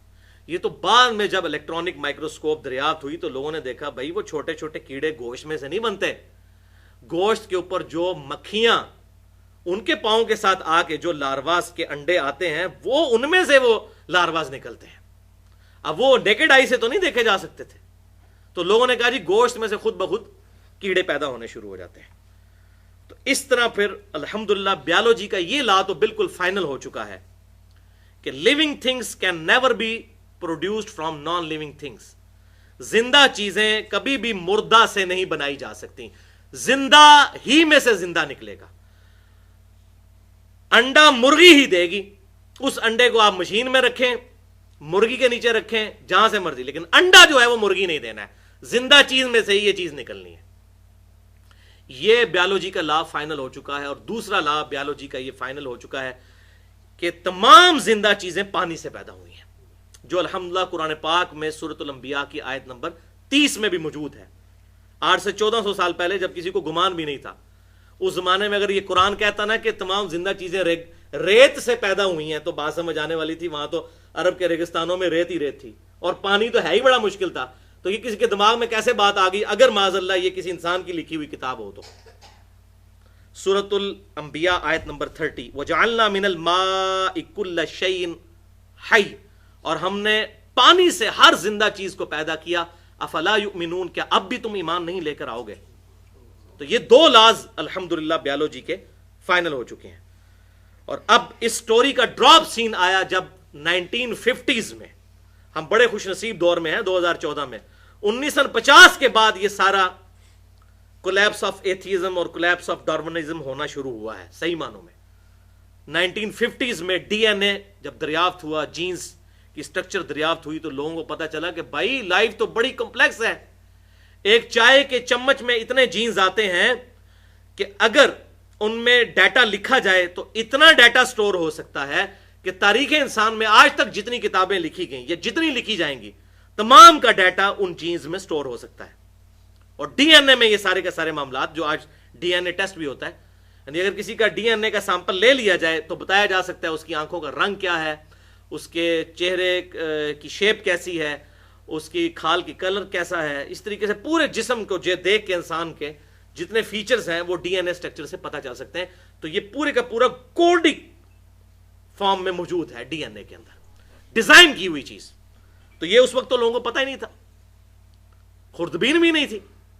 یہ تو خوردبین کے ذریعے جب چیزیں دیکھی گئیں کہ ایک سیل، ایک خلیہ جو بیسک یونٹ ہے انسان کا، کسی بھی زندہ چیز کا خلیہ، جو 1 ملی میٹر کا بھی 1000واں حصہ ہوتا ہے، دوربین کے ذریعے جب اس کو، خوردبین کے ذریعے، اور پھر الیکٹرانک مائکروسکوپ 1960 کے قریب جو ہے بنائی گئی، جب دیکھا گیا تو پتا چلا کہ بھائی ایک خلیہ اتنا کمپلیکس ہے، اس میں ایک پورا اس کا پاور جنریشن سسٹم ہے، پورے اس کے اندر بیریئر لگے ہوئے ہیں، پوری کنٹرولنگ سسٹم، کنٹرول روم موجود ہے۔ تو حیران کن بات ہے، سائنٹسٹ کہتے ہیں کہ ایک خلیہ، اس کے اندر جتنا کچھ موجود ہے، اگر اس کو ہم ان تمام چیزوں کو پریکٹیکلی بنائیں تو نیو یارک سٹی جتنی جگہ چاہیے ایک خلیہ بنانے کے لیے، جتنی چیزیں ایک خلیے کے اندر رکھی ہوئی ہیں، نیو یارک سٹی، یہ ایک خلیہ بھائیو، ایک خلیہ۔ چلو بنا تو لیں گے، اس میں زندگی کہاں سے ڈالنی ہے؟ ایک خلیہ۔ تو انسان کے جسم میں ایک خلیہ نہیں ہے، سینکڑوں بھی نہیں ہے، لاکھوں بھی نہیں ہے، کروڑوں بھی نہیں ہے، اربوں بھی نہیں ہے، 100 ٹریلین سیلز ہر انسان کے جسم میں موجود ہے، اور 1 ٹریلین 1000 ارب کے برابر ہوتا ہے، 1000 بلین۔ اور 1 ارب اتنا بڑا فگر ہے کہ کوئی شخص 24 گھنٹے اگر 1 2 3 4 5 6 یہ گنتی گنتا رہے تو 25 سے 30 سال لگیں گے 1 ارب گننے کے لیے۔ یہ 1 ارب ہے، 1000 ارب ہوگا تو 1 ٹریلین، اور 100 ٹریلین سیلز ہر ایک انسان، جو ہم یہاں 100 کے قریب لوگ بیٹھے ہوئے ہیں، ہر ایک کے جسم میں 100 ٹریلین سیلز موجود ہیں۔ اور سائنٹسٹ کہتے ہیں یہ اتنا بڑا فگر ہے کہ اگر انگلینڈ جیسے 30 ملک ہوں اور 30 کے 30 درختوں سے پر ہوں تو 30 انگلینڈ کے ملکوں کے درختوں کے پتے جتنے ہوں گے وہ 100 ٹریلین ہے، یہ ایک انسان کے جسم میں۔ تو یہ صرف سیلز ہیں، ان سیلز تک خوراک جاتی ہے بھائی خون کے ذریعے، جو نسیں ہمارے جسم کے اندر، ایک انسان کے جسم میں اتنی نسیں ہیں کہ 2.5 چکر پوری زمین کا سرکمفرنس کور کیا جا سکتا ہے، 1,00,000 کلومیٹر۔ 10,000 لیٹر خون روزانہ ہمارا دل 1,00,000 دفعہ دھڑک کے پمپ کرتا ہے۔ ادھر کوئی بیٹری لگی ہوئی ہے یا ہم خود چلا رہے ہیں؟ اتنا کمپلیکس فینامن۔ اب اس پہ میں بولوں تو گھنٹوں چاہیے۔ ہو از اللہ اور منکرین خدا کو دلائل کے ذریعے دعوت، وہ لیکچر دیکھ لیا جائے، اس میں نے یہ بہت بڑے بڑے حیران کن فگرز جو ہیں نیشنل جیوگرافک اور ڈسکوری چینلز نے جو یہ چیزیں ریلیز کی ہیں بالکل اسٹیبلش ان کے ذریعے بتائیں۔ اسی طریقے سے بھائیوں، ایک انڈے کو صرف کنسیڈر کریں، ایک انڈا جس کے ذریعے چوزا بنتا ہے، وہ اگر ٹوٹ جائے اس میں سے کوئی چوزا نہیں بنا سکتا۔ زمین و آسمان کی ساری مخلوقات مل کے انڈے کا مٹیریل نہیں بنا سکتی، مٹیریل دے دیتے ہیں ہم انڈے کا اور کہتے ہیں اسے چوزا بنا کے بتاؤ. تو بھائیوں کو ایک انڈا روزانہ اربوں انڈوں میں سے مرغیوں کے چوزے, کووں کے چوزے, کبوتروں کے چوزے, ٹھیک ہے, چیلوں کے چوزے اور کتنے, یہ ایون مکھیاں, یہ ایک ڈریگن فلائی جس کو ہم ہیلی کاپٹر کہتے ہیں پنجابی میں, یہ بھی ایک بال پوائنٹ کے نقطے جتنا ایک انڈا ہے جس میں سے نکلتی ہے, اور اس کے ایک ڈھیلے میں 25,000 آنکھیں ہوتی ہیں, 50,000 آنکھیں ہیں ڈریگن فلائی. ڈریگن فلائی کا کوئی ماڈل نہیں ایگزیکٹ بنا سکتا, زندہ ڈریگن فلائی بنانا تو بڑی دور کی بات, اور یہ کہنا کہ ایک انڈے میں سے ڈریگن فلائی خود بخود بن جاتی ہے, تو بھائی جو کام خود بخود ہو سکتا ہے وہ تو پھر کرنے سے بھی ہو سکتا ہے, تو سارے مل کے ایک ڈریگن فلائی کا ایک پاری بنا کے بتا دیں. پھر ایک بیج جس کو زمین میں بویا جاتا ہے وہ اپنے سائز سے 6 ارب گنا بڑا اور بعض کا 10 ارب گنا بڑا درخت بن جاتا ہے. زمین سے وہ خوراک, زمین وہاں سے کم بھی نہیں ہوتی, سورج کی روشنی سے اپنی خوراک تیار کرتا ہے. 100 فٹ اونچے درخت, اس سے بھی زیادہ اونچے ہوتے ہیں, اوپر کے پتوں تک بھی پانی زمین سے پہنچتا ہے, موٹریں لگی ہوئی ہیں, اور ایک درخت تو ہے نہیں ہے, ٹریلینز آف ٹریز دنیا میں موجود ہیں, اور پھر ان پہ فروٹ لگتا ہے, ان کی ٹائمنگ ہوتی ہے. ایک بیج اتنا ڈیٹا سٹور کر سکتا ہے کہ دنیا کی کوئی ہارڈ ڈسک اتنا ڈیٹا سٹور نہیں کر سکتی. یہ پورا فینومینا کہ درخت کب پکے گا, اس پہ جب پھل کب لگیں گے, اس کے پتوں کی شیپ کیا ہوگی, اس کے تنوں کا سائز کیا ہوگا, ایک ایک انفارمیشن جو ایک درخت کو دیکھ کے آپ لکھ سکتے ہیں وہ ساری بیج کے اندر تو موجود ہے. زمین و آسمان کی ساری مخلوقات مل کے ایک بیج بنا کے بتا دیں. تو اگر نہیں بنا سکتے تو کہیں گے یہ خود بخود تو ہو رہا ہے, جو کام کرنے سے نہ ہو رہا ہو وہ خود بخود کیسے ہو سکتا ہے. تو بھائیو 1950 میں یہ الحمدللہ ڈی این اے کی سٹرکچر اور یہ جینز وغیرہ دریافت ہوئے, تو ان سائنٹسٹ کو نوبیل پرائز بھی دیا گیا, اور یوں ایوولوشن والا جو چکر تھا وہ معاملہ جو ہے وہ ختم ہوا. تو اب انہوں نے پھر ایک نیا سٹیپ لیا. انہوں نے کہا کہ اب چونکہ سائنس ترقی کر گئی ہے, تو یہ تو بیکورڈ لوگ تھے, انہوں نے کہا کہ جی اب ڈی این اے کا پتہ چل گیا نا, وہ 4 باتیں ہاتھ لگ جائیں تو پھر بندہ جو ہے وہ پھٹکڑی پاس ہو تو ایک دکان تو کھول ہی لیتا ہے انسان. تو انہوں نے کہا کہ اچھا ڈی این اے دریافت ہو گیا تو لائف تو بڑی کمپلیکس ہے, اور وہاں پہ پھر موومنٹ چل گئی, انٹیلیجنٹ ڈیزائن موومنٹ امریکہ کے اندر. ڈارون کے اگینسٹ انہوں نے انٹیلیجنٹلی ڈیزائن, یہ چیزیں ہیں, انہوں نے انٹیلیجنٹ ڈیزائن موومنٹ چلائی وہاں پہ لوگوں نے کہ یہ تمام چیزیں کسی گاڈ نے کریٹ کی ہیں. یہ ڈی این اے کی سٹرکچر تو اتنی کمپلیکس ہے. تو انہوں نے کہا اچھا یہ جو ایوولوشن ہوتی ہے یہ ڈی این اے کی تبدیلی کی وجہ سے ہوتی ہے, اور اس کے لیے ایک ٹرم ڈیوائس کی انہوں نے میوٹیشن, کہ میوٹیشن کا ایک عمل ہے کہ بیرونی مداخلت کے ذریعے ڈی این اے کی سٹرکچر میں چینج آتا ہے, اس کی وجہ سے یہ مچھلیوں سے ریپٹائلز اور ریپٹائل سے پرندے بننے شروع ہو گئے. اب بات جو ہاتھ لگ گئی تو انہوں نے یہ بات کی. تو میوٹیشن کو بھی سمجھ لیں, میوٹیشن یہ ہے کہ کسی بھی کیمیکل ایفیکٹ سے یا ریڈیشن کے ایفیکٹ سے ڈی این اے کی سٹرکچر کو ڈسٹرب کیا جائے. تو یہ ریکارڈڈ بات ہے کہ کبھی بھی میوٹیشن کے ذریعے کوئی پازیٹیو تبدیلی نہیں آئی, ہمیشہ نیگیٹو تبدیلی آئی ہے, کیونکہ second law of thermo dynamics یہی ہے کہ جو ناکارگی ہے جس کو انٹروپی کہتے ہیں فزکس کی لینگویج میں, یہ ہمیشہ بڑھتی ہے.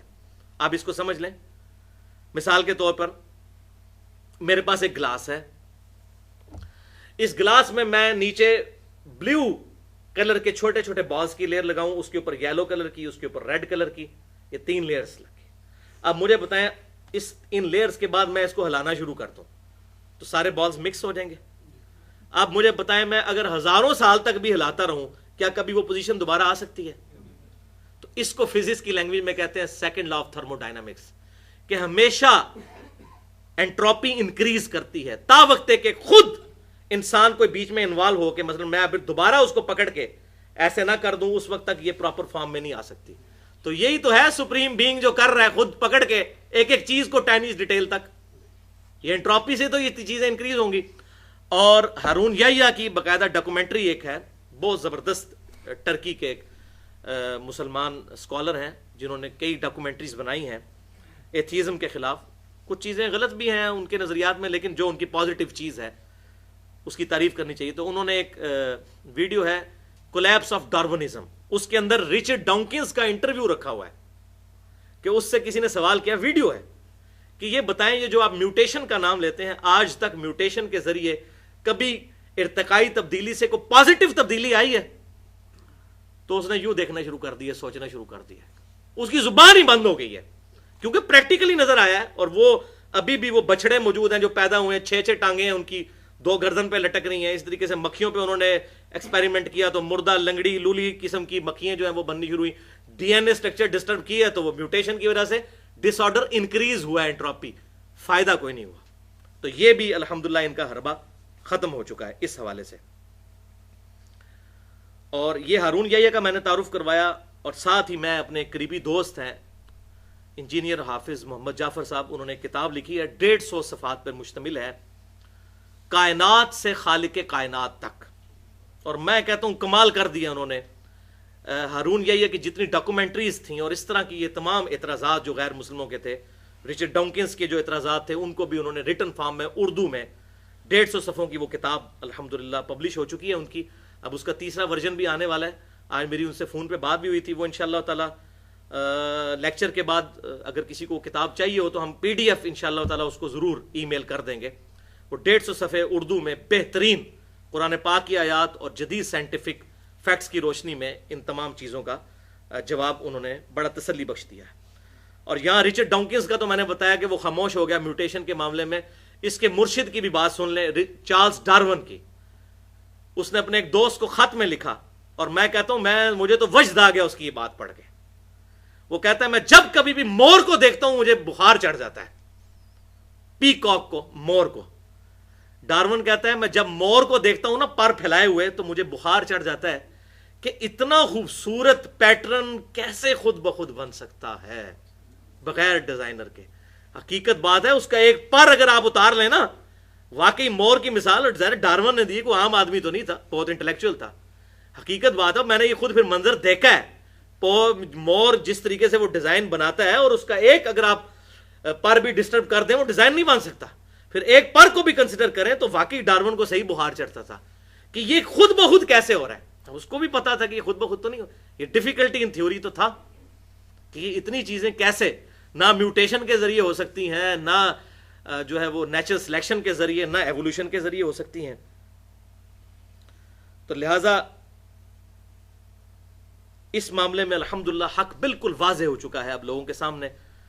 اور یہاں تک کہ اب اس پہ ایک بڑی ضرب ان پہ یہ بھی پڑی کہ فاسل ریکارڈ جو ہے وہ بھی 500 ملین ایئرز تک کا دریافت ہو چکا ہے. فاسلز یہ ہوتے ہیں کہ کوئی جانور آج سے لاکھوں سال پہلے مرا, مرنے کے بعد اس کے اوپر لاوا گر گیا, یا اس کے اوپر ایسی کوئی طے آ گئی جس کی وجہ سے ایئر ریموو ہو گئی. تو جب ایئر ریموو ہو جائے گی تو اس کا وہ گلنے سڑنے کا پروسیس اس طریقے سے نہیں ہوتا. تو وہ پھر آپ نے دیکھا کھنڈرات کی کھدائی کے دوران وہ فاسلز نکلتے ہیں پتھروں کے اندر دبے ہوئے. تو وہ 500 ملین ایئرز پرانے فاسلز بھی شارک مچھلیوں کے, ڈریگن فلائی کے اور کیڑیوں کے, آنٹس کے ملے ہیں. ایگزیکٹ وہی ڈیزائن ہے جو آج کی شارک مچھلی دنیا میں موجود ہے. آج سے 500 ملین ایئرز پرانی شارک مچھلی کے فاسلز ایگزیکٹ وہی نکلے ہیں. تو ایوولوشن کہاں سے ہوئی ہے؟ یہ ساری کی ساری چیزیں ایک دم بنائی گئی ہیں 20 لاکھ مخلوقات کسی کے ڈیزائن کرنے سے. اللہ اکبر کبیرہ. تو بھائیو یہ اتنا کمپلیکس فینومینا ہے کہ آج سائنس یہ بات ماننے پہ مجبور ہے کہ کسی سپریم بینگ کا یہ کمال ہے. چنانچہ میں 2 حوالے دیتا ہوں. امریکن فلاسفر ہے پیٹرک گلن, اس کی کتاب ہے گاڈ دا ایویڈنس, خدا کا ثبوت, 1997 میں چھپی ہے, یعنی کہ کچھ عرصہ پہلے ہی, تقریباً سمجھ لیں آپ 16-17 سال پہلے. اس میں اس نے لکھا کہ گزشتہ چند دہائیوں کی سائنٹیفک ڈسکوریز نے یہ بات ماننے پر لوگوں کو مجبور کر دیا ہے کہ گاڈ ہائپوتھیسز ہی درست تھا. یعنی یہ نظریہ کہ یہ کائنات کسی گاڈ نے بنائی ہے, یہ نظریہ ہی درست ہے. وہ نظریہ کہ یہ ساری کی ساری چیزیں خود بخود بنی, یہ نظریہ درست نہیں ہے. اسی طریقے سے جارج گرینسٹائن بہت بڑا سائنٹسٹ ہے, 1988 میں اس کی کتاب پبلش ہوئی سمبیولک یونیورس. اس میں اس نے یہ بات لکھی کہ نہ چاہتے ہوئے بھی سائنس کی یہ ڈسکوریز 20ویں صدی کی کیا ہمیں اس بات کی طرف دھکیل رہی ہیں کہ ہم کسی سپریم بینگ کی تلاش میں ہیں, کسی ایک سپر نیچرل ایجنسی کی تلاش میں ہیں کہ جس نے اس کائنات کو بنایا ہے, کہ یہ اتنا کمپلیکس ڈیزائن کیسے بن گیا. الحمدللہ قرآن پاک میں اس کے کئی دلائل موجود ہیں، لیکن میں 3 جگہ سے آیات پیش کرتا ہوں تاکہ ہمارا ایمان تازہ ہو، اور اس کتاب نے اب آپ کو یہ سائنٹیفک باتیں سن کے یہ کتاب کی باتیں مزید کھل کے سمجھ آئیں گی۔ 3 مقامات سے میں نے آیات لی ہیں وجد امیز۔ پہلا مقام سورہ الطور کی آیت نمبر ہے 35۔ بسم اللہ الرحمن الرحیم۔ ام خلقوا من غیر شیء ام هم الخالقون، کیا یہ لوگ بغیر خالق کے پیدا کر دیے گئے یا یہ خود اپنے خالق ہے؟ اللہ اکبر، یعنی اپنے اوپر غور کرتے ہیں، کیا انہوں نے اپنے آپ کو خود پیدا کیا ہے؟ تو خود نہیں پیدا کیا تو پھر کسی نے کیا ہوگا، بغیر کسی کے بنائے بن گئے ہیں یہ۔ اللہ اکبر۔ افحسبتم انما خلقناکم عبثا وانکم الینا لا ترجعون، اے انسان تو نے کیا سمجھا کہ تجھے ہم نے فضول ہی پیدا کر دیا ہے اور تجھے مر کے ہماری طرف نہیں آنا؟ کسی نے بنایا ہے، کسی کے بنانے سے تو بنا ہے۔ دوسرا مقام سورۃ البقرہ کی آیت نمبر 28 اور 29۔ کیف تکفرون باللہ، اے انسانوں کس طرح تم اللہ کا کفر کرو گے، کیسے اللہ کو ڈینائی کر دو گے، اللہ کا انکار کر دو گے۔ وکنتم امواتا فاحیاکم، تم تو مردہ تھے، کوئی شے نہیں تھے، ہم نے تمہیں زندگی دی۔ ثم یمیتکم، پھر ہم تمہیں موت دیں گے۔ دیکھ لیں انسان اپنی موت نہیں ٹال سکتا۔ ثم یحییکم، پھر ہم ہی تمہیں زندہ کر لیں گے۔ ثم الیہ ترجعون، اور پھر تمہیں لوٹ کے ہمارے پاس ہی آنا ہے۔ هو الذی خلق لکم ما فی الارض جمیعا، وہ اللہ ہی ہے جس نے جو کچھ زمین کے اندر ہے انسان تیرے لیے پیدا کیا۔ ثم استوى الی السماء، اس کے بعد آسمانوں کی طرف متوجہ ہوا۔ فسواہن 7 سماوات، تو ٹھیک 7 آسمان بنا دیے۔ وہو بکل شیء علیم، اور یہ چیزیں صرف بنائی نہیں بلکہ ہر چیز کو اپنے علم سے احاطہ بھی کیا ہوا ہے۔ یہ ہے کریشن ایکس نہیلو، عدم محض سے وجود، کوئی چیز نہیں تھی بنا دی۔ ایک تو ہے لکڑی تھی، اس سے کرسی بنا لی، اور لکڑی کہاں سے بنی؟ عدم محض سے وجود بخشنا۔ بدیع السماوات والارض، یہ ہے وہ بات، کریشن ایکس نہیلو، عدم محض سے وجود بخشنے والی ذات۔ اور تیسرا مقام تو قرآن پاک میں کہتا ہوں ایپیکس ہے، اگر اس حوالے سے قرآن پاک کا سب سے بلند ترین مقام ہے تو یہ آیات ہیں سورۃ الواقعہ، آیات نمبر 57 سے 74 تک۔ میں تیزی سے پڑھتا چلا جاتا ہوں، ان کا ترجمہ کرتا چلا جاتا ہوں۔ نحن خلقناکم فلولا تصدقون، اے انسانوں ہم نے ہی تمہیں پیدا کیا، پھر تم کیوں نہیں یقین کرتے اس بات کا کہ ہم نے تمہیں پیدا کیا؟ افرائیتم ما تمنون، بھلا غور تو کرو کہ جو تم منی ٹپکاتے ہو، جو انٹرکورس کرتے ہو اور منی نکلتی ہے، انتم تخلقونہ ام نحن الخالقون، کیا اسے بچہ تم بناتے ہو یا ہم بناتے ہیں؟ واقعی اللہ ہی بناتا ہے۔ زمین و آسمان کی ساری مخلوقات مل کے بچہ کیا، بچے کی ایک آنکھ نہیں کو بنا سکتا، اور آنکھ تو اتنا کمپلیکس فینامنا، آج سائنٹسٹ حیران ہے کہ آنکھیں تو اچانک نمودار ہوتی ہیں۔ 6-7 مہینے تک بچہ پورا بن چکا تھا، آنکھیں نہیں ہوتی، اچانک آنکھیں آ جاتی ہیں۔ اب مجھے بتائیں آنکھوں میں شیشہ ہے، گوشت میں کون سا مٹیریل ہے جو شیشے میں کنورٹ ہو جائے؟ گوشت کا کوئی شیشے سے لینا دینا، اور نہ صرف کنورٹ ہوا، پیچھے پوری بنائی ہے۔ آنکھ پہ ڈسکشن کی جائے تو بندہ پاگل ہو جاتا ہے، یہ کیسا سسٹم ہے؟ تو جو تم منی ٹپکاتے ہو، کیا تم بچہ بناتے ہو یا ہم تخلیق کرتے ہیں؟ نحن قدرنا بینکم الموت وما نحن بمسبوقین، ہم موت تمہارا مقدر کر چکے ہیں اور تم ہمیں آر نہیں دلا سکتے۔ تمہاری کمزوری کے لیے اتنی کافی ہے کہ تم نہ اپنی مرضی سے زندہ ہوتے ہو نہ مرتے ہو۔ اور میں کہتا ہوں یہ 3 چیزیں ایسی اللہ نے ساتھ لگا دی ہیں۔ نمبر 1 موت، نمبر 2 نیند، اور نمبر 3 پیشاب۔ کوئی دنیا کا انسان 24 گھنٹے میں سوئے بغیر اگلے 24 گھنٹے نہیں گزار سکتا۔ کتنی کمزوری ہے، پیشاب کے بغیر گزارا نہیں کر سکتا۔ یہ کمزوریاں لگا کے انسان کو بتا گیا کہ تو شے ہی کیا ہے۔ اور یہ دیکھیں اللہ تعالیٰ ہمارا ہم نے موت مقدر کر دی ہے، تو بھاگ کے کہاں جائے گا؟ وَنَحْنُ بِمَسْبُوقِينَ، اور تو ہمیں عاجز نہیں کر سکتا۔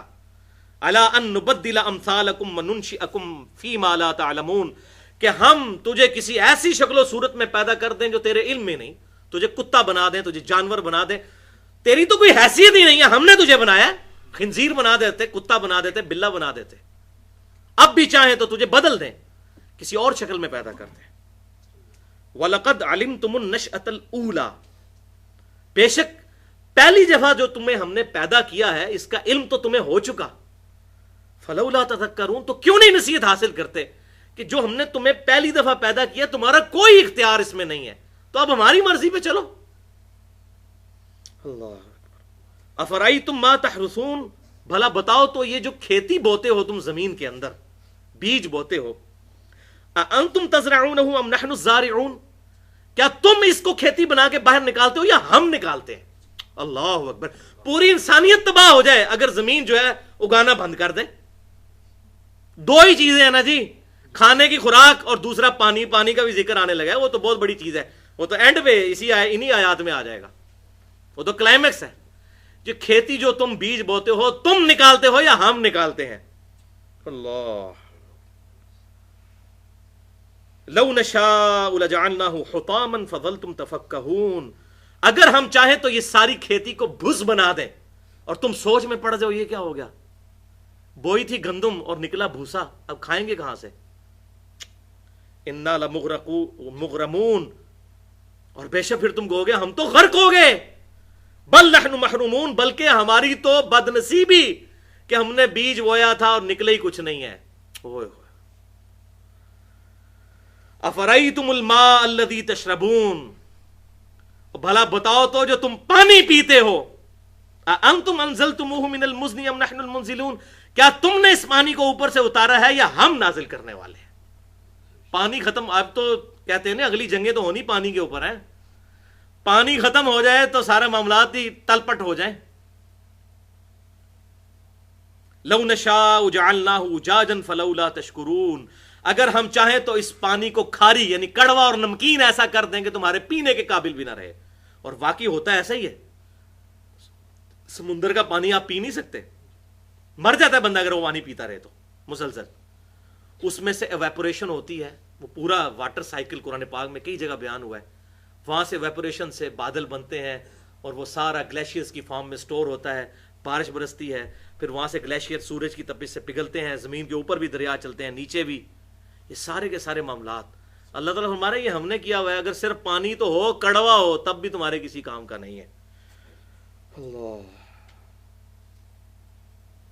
لو نشاء جعلناہ اجاجا فلولا تشکرون, اگر ہم چاہیں تو اسے ایسا کڑوا کر دیں گے تمہارے پینے کے قابل نہ رہے, تو کیوں نہیں شکر کرتے؟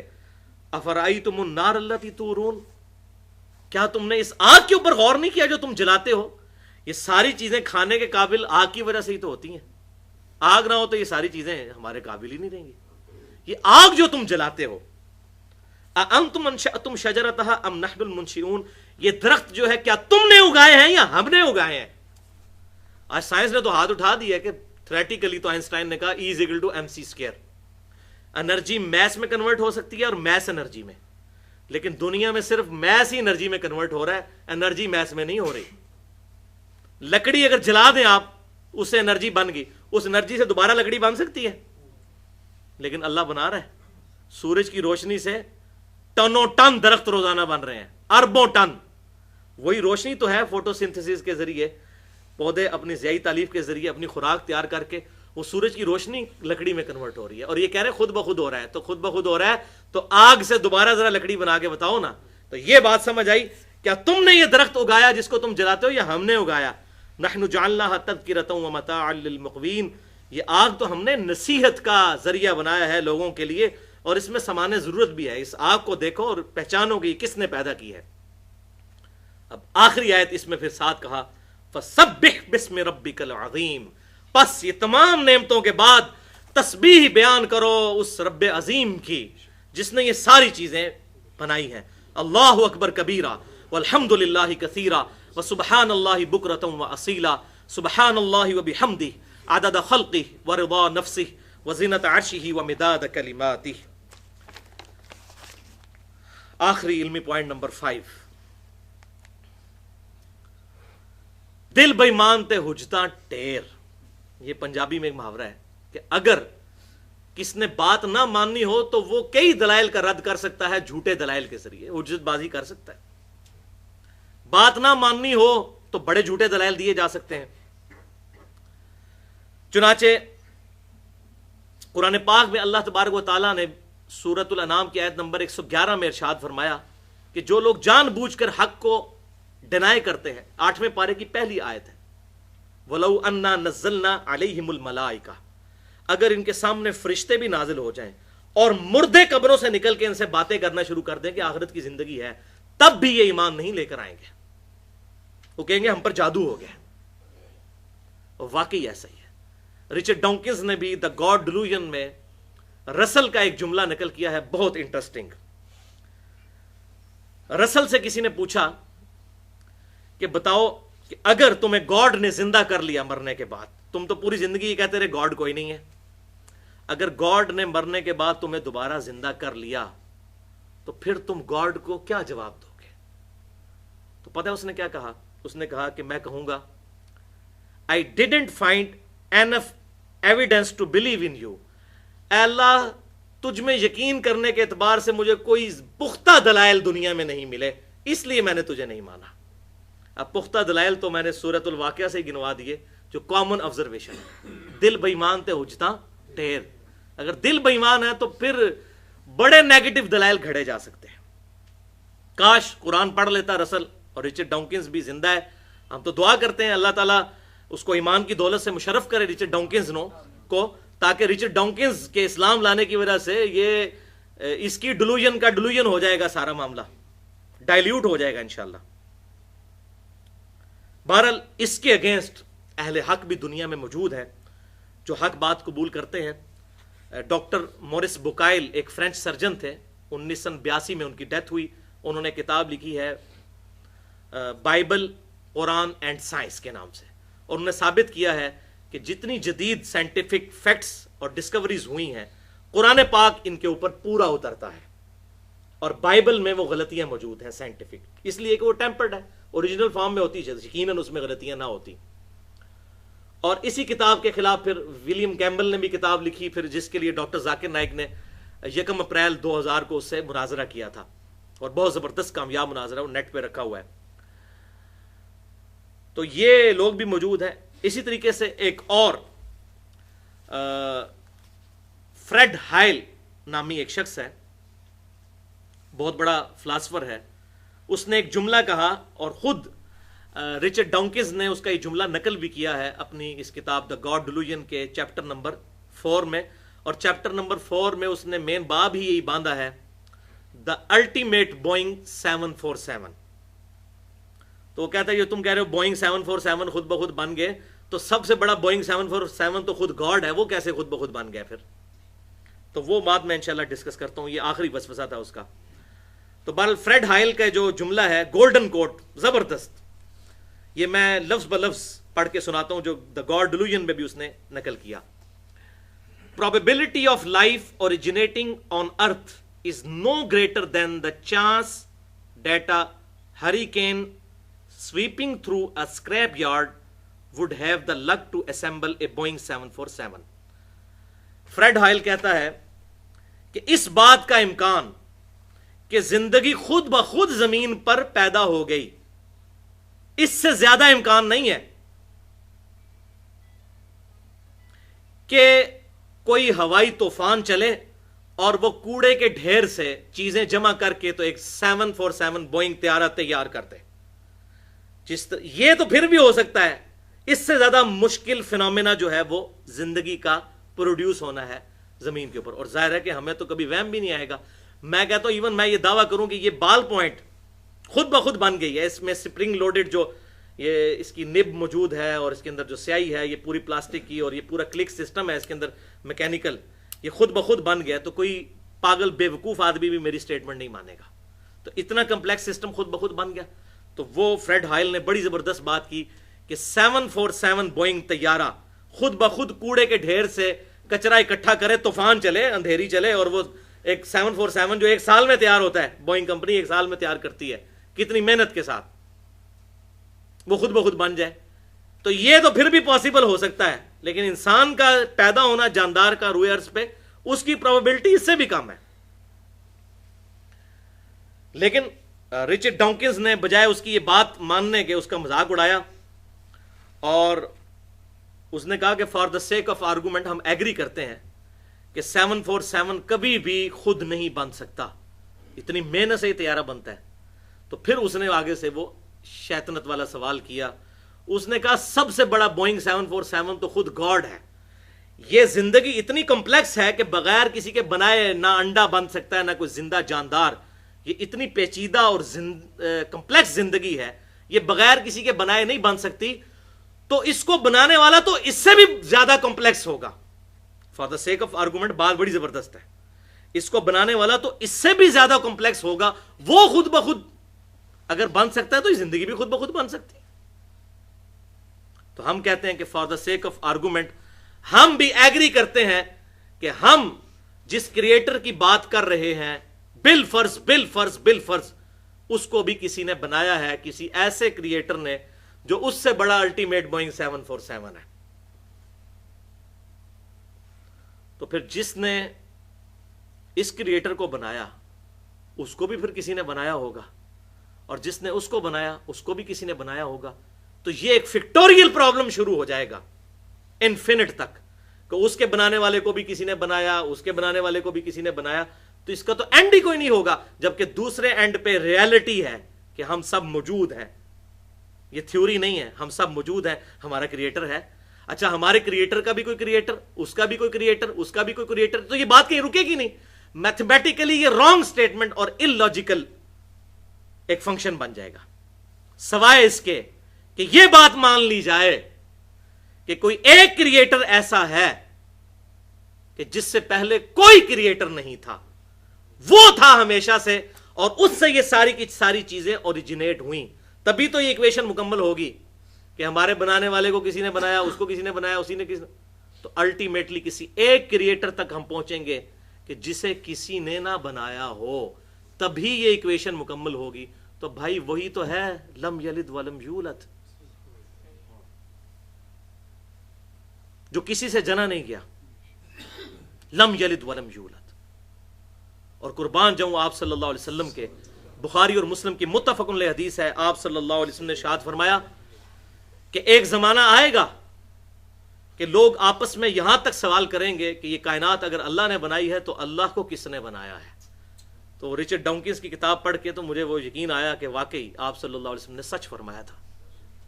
اور ایک اور حدیث بخاری اور مسلم کی ہے، اس میں آیا کہ شیطان آتا ہے انسان کے پاس، وہ کہتا ہے یہ چیز کس نے بنائی، یہ کس نے بنائی. الٹیمیٹلی پوچھتا ہے اللہ کو کس نے بنایا. جب یہ کہے تو تم کہو اعوذ باللہ من الشیطان الرجیم، اور اللہ کی پناہ حاصل کر لو. لیکن اس کا ایک ترک صحیح سند کے ساتھ سنن ابی داؤد میں انٹرنیشنل نمبرنگ کے مطابق 4723 اور سنن نسائی الکبریٰ میں 10497 نمبر حدیث ہے. بہترین یہی حدیث ہے کہ شیطان آ کے سوال کرتا ہے تو اس میں آپ صلی اللہ علیہ وسلم نے فرمایا کہ تم کہو فقولوا اللہ احد اللہ الصمد لم یلد ولم یولد ولم یکن لہ کفوا احد. تم کہو کہ اس نے بنایا ہے مجھے جو اکیلا ہے، اس کا کوئی ثانی نہیں ہے، بے نیاز ہے، نہ اس نے کسی کو جنا نہ وہ خود کسی سے جنا گیا، اور اس کی برابری کا اس کی ٹکر کا کوئی نہیں ہے. یہ سورۃ الاخلاص جو ٹچ سٹون آف تھیالوجی ہے، توحید کا سمجھ لیں کسوٹی، جو یہ گولڈ سمتھ سنیاروں کے پاس کسوٹی ہوتی ہے نا، ٹچ سٹون آف تھیالوجی سورہ اخلاص ہے. تو تم یہ سورہ اخلاص پڑھ دیا کرو. اور ایک اور حدیث بخاری اور مسلم کی ہے جس میں آپ صلی اللہ علیہ وسلم نے ارشاد فرمایا کہ جب شیطان یہ وسوسہ دلائے تو کہا کرو آمنت باللہ ورسولہ، میں ایمان لایا اللہ پر اور اس کے رسولوں پر. اب یہ کہنا تو بڑا سادہ سا جملہ ہے، لیکن اس کے پیچھے کیا فلسفی ہے کہ دنیا میں ہزاروں پیغمبر آئے، رپورٹ ہوئے مختلف علاقوں میں، اور ہزاروں پیغمبر ایک ہی بات کرتے رہے کہ آخرت کا دن ہے، ہمیں پیدا کرنے والا ایک اللہ ہے جو اچھائی سے خوش ہوتا ہے، برائی سے ناراض ہوتا ہے، دنیا میں کسی کے ساتھ زیادتی نہ کرو، اس کے احکامات کی پیروی کرو. تمام انبیاء ایک ہی دعوت دیتے آئے، وَلَقَدْ بَعَثْنَا فِي كُلِّ أُمَّةٍ رَسُولًا أَنِ اعْبُدُوا اللَّهَ وَاجْتَنِبُوا الطَّاغُوتَ. ہم نے ہر قوم میں کوئی نہ کوئی پیغمبر بھیجا ایک ہی دعوت کے ساتھ کہ اللہ کی عبادت کرو اور اجتناب کرو طاغوت سے. ہزاروں پیغمبر ایک ہی بات کرتے آئے. بھائیو یہ اتنا بڑا اتفاق کیسے ہو سکتا ہے کہ ہزاروں پیغمبر ایک ہی بات کریں؟ اگر معاذ اللہ استغفر اللہ ان کا نظریہ اپنے آپ کو پروموٹ کرنا ہو تو ہر ایک نیا کانسیپٹ لے کے آئے. ہزاروں پیغمبروں کا ایک بات کرنا خود اللہ تعالیٰ کی وحدانیت کی ایک بہت بڑی دلیل ہے. اور پھر ان کا کریکٹر کہ وہ پیغمبر ایسے کہ پوری قوم ان کے کریکٹر کو ماننے والی. ہزاروں پیغمبر مختلف قوموں میں ہر جگہ ان کا کریکٹر ایک اور سب ایک بات کریں. اتنا بڑا حسن اتفاق کیسے ہو سکتا ہے؟ اس کی تو زیرو پروبیبلٹی ہے. تو اب آپ کو بات سمجھ آئی ہے بخاری اور مسلم کی کہ جب شیطان وسوسہ دلائے تو کہو آمنت باللہ ورسولہ، میں ایمان لایا اللہ پر، اس کے رسولوں پر. ہزاروں سچے پیغمبر جھوٹی بات نہیں کرتے جن کا کریکٹر انسانیت نے مانا ہوا ہے. اللہ اکبر. تو یہ لاجیکلی وسوسہ کل ہوا. اب آخری 4-5 منٹ میں ضمناً میں وہ بات بھی ایڈریس کر دوں. یہ بھی وسوسہ دیا جاتا ہے کہ بتاؤ کہ کیا اللہ تعالیٰ اپنے ساتھ کا کوئی الہ پیدا کر سکتا ہے؟ یہ سوال ہوتا ہے. یا اللہ تعالیٰ چاہے کوئی ایک پتھر ایسا بنا سکتا ہے جسے خود نہ اٹھا سکے؟ اس کا جواب کیا دیا جائے؟ تو بھائیو بائی ڈیفینیشن یہ سوالات ہی غلط ہیں. اب میں آپ کو مثالوں سے سمجھاتا ہوں. مثلاً پہلی مثال، اگر آپ سے کوئی پوچھے کہ بتائیے جب آپ کے ابو جان کی آپ کی امی جان کے ساتھ پہلی شادی ہوئی تھی اس وقت آپ کی عمر کتنی تھی؟ تو آپ کہیں گے یہ تو سوال ہی غلط ہے جناب، اللاجیکل سوال، میری عمر کہاں سے ہونی تھی؟ اچھا اسی طریقے سے یہ بتائیے کہ بحری جہاز کی سمندر میں زیادہ سے زیادہ رفتار تو 50 کلومیٹر پر آور ہوتی ہے. اگر بحری جہاز کو موٹر وے پہ چلایا جائے تو اس کی کتنی سپیڈ ہوگی؟ تو آپ کہیں گے بھائی یہ تو اللاجیکل سوال ہے، بحری جہاز تو موٹر وے پہ چل ہی نہیں سکتا. اچھا اسی طریقے سے یہ بتائیے کہ ڈیزل انجن ہماری جو ہائیس ہے 1 لیٹر کے اندر 15 کلومیٹر ہائیس چلتی ہے. اگر اسی ہائیس کو اگر پانی پہ چلایا جائے تو اس کی ایوریج کتنی نکلے گی؟ تو ہم کہیں گے بھائی یہ تو ڈیزائن ہی نہیں اس کے لیے ہوا، یہ سوال ہی لاجیکل ہے. اسی طریقے سے یہ ڈیفینیشن ہی خود وائلیٹ کرتی ہے اس غلط سوال کو، اور اس کو علم الکلام میں کہا جاتا ہے محال. اس طرح کے جو اللاجیکل کوسچن ہیں اس کو کہا جاتا ہے محال. یہ بائی ڈیفینیشن ہی غلط ہے. کیوں؟ اگر کوئی شخص یہ کہے کہ اللہ تعالیٰ کیا اس بات پر قادر ہے کہ اپنے ساتھ کا کوئی اور الہ پیدا کر لے، تو ہم کہیں گے کہ بھائی یہ سوال ہی اللاجیکل ہے، اس لیے کہ جو پیدا ہوگا وہ الہ تو ہو ہی نہیں سکتا، وہ تو مخلوق ہوگا. خالق کی تو ڈیفینیشن ہی یہی ہے لم یلد ولم یولد، وہ اوریجن ہو. تو اللہ تعالیٰ کیا اور کوئی الہ پیدا کر سکتا ہے؟ تو ہم کہیں گے یہ سوال ہی غلط ہے، یہ محال ہے. اب اس کو کہنا کہ اللہ کی قدرت میں داخل نہیں ہے، بھائی یہ سوال ہی غلط ہے. اچھا اسی طریقے سے کیا اللہ تعالیٰ کوئی ایسا پتھر بنا سکتا ہے جس کو خود نہ اٹھا سکے؟ تو ہم کہیں گے یہ بائی ڈیفینیشن ہی سوال غلط ہے. خود نہیں اٹھا سکتا تو وہ الہ نہیں ہے. ٹھیک ہے. اچھا وہ کہتے ہیں اگر وہ بنا نہیں سکتا تو پھر الہ، تو یہ سوال ہی غلط ہو جائے گا. کوئی بھی چیز الہ کی کیپیبلٹی سے باہر نہیں ہو سکتی، اس کے قابو سے باہر نہیں. ان اللہ علی کل شیء قدیر. تو یہ سوال اس کے جواب میں ہم کہیں گے محال ہے. اسی طریقے سے اگر کوئی شخص یہ کہے کہ اللہ تعالیٰ چاہے تو نبی صلی اللہ علیہ وسلم کے بعد بھی کسی کو پیغمبر بنا کے بھیج سکتا ہے، تو ہم کیا کہیں گے؟ محال ہے. کیوں؟ قرآن پاک نے فیصلہ کر دیا ما کان محمد ابا احد من رجالکم ولکن رسول اللہ وخاتم النبیین. خاتم بھی ہے اور خاتم بھی ہے، دونوں چیزیں قرآن میں بھی احادیث میں بھی آیا. تو اب یہ خاتم نبوت کی ڈیفینیشن کے منافی ہو جائے گا کہ اللہ تعالیٰ کوئی اور پیغمبر بھیج دے. انہیں جی اللہ تعالیٰ چاہے تو کر سکتا ہے، تو ہم کہیں گے نہیں. کیوں؟ قرآن میں آیا لا تبدیل لکلمات اللہ، اللہ کے کلمات نہیں بدلتے. جو کلمات بدل دے وہ اللہ نہیں ہے، اور جو اللہ ہے وہ کلمات نہیں بدلتا. جو جھوٹ بولے وہ اللہ نہیں ہے، اور جو اللہ ہے وہ جھوٹ بولتا نہیں ہے. کوئی بھی نٹوریس کوالٹی اللہ تعالیٰ کے ساتھ منسوب نہیں کی جا سکتی. کیا اللہ تعالیٰ جھوٹ بولنے پر قادر ہے؟ ہم کہیں گے کہ یہ سوال ہی غلط ہے. ٹھیک ہے. اسی طریقے سے کیا اللہ تعالیٰ چاہے تو موسیٰ علیہ السلام کو دوزخ میں اور فرعون کو جنت میں بھیج دے؟ تو ہم کہیں گے محال ہے. تو یہ ہوگی محال کی ٹرم. اور دوسری ٹرم ہے مقدور، اس کے اپوزٹ. مقدور ہے جو اللہ تبارک و تعالیٰ کی قدرت میں چیزیں داخل ہیں چاہے اس نے نہ کی ہوں. مثلا اگر کوئی شخص کہے کیا اللہ تعالیٰ ایسی سیڑھی بنا سکتا ہے جس سے ہم آسمان پہ چڑھ جائیں، تو ہم کہیں گے ہاں بنا سکتا ہے، اگرچہ اس نے بنائی نہیں ہے لیکن اللہ تعالیٰ اس بات پر قادر ہے. اللہ تعالیٰ چاہے تو آگ کو ٹھنڈا کر سکتا ہے، بالکل کر سکتا ہے، عموماً نہیں ہوتی لیکن جب چاہے کر سکتا ہے. ابراہیم علیہ السلام کے لیے کی.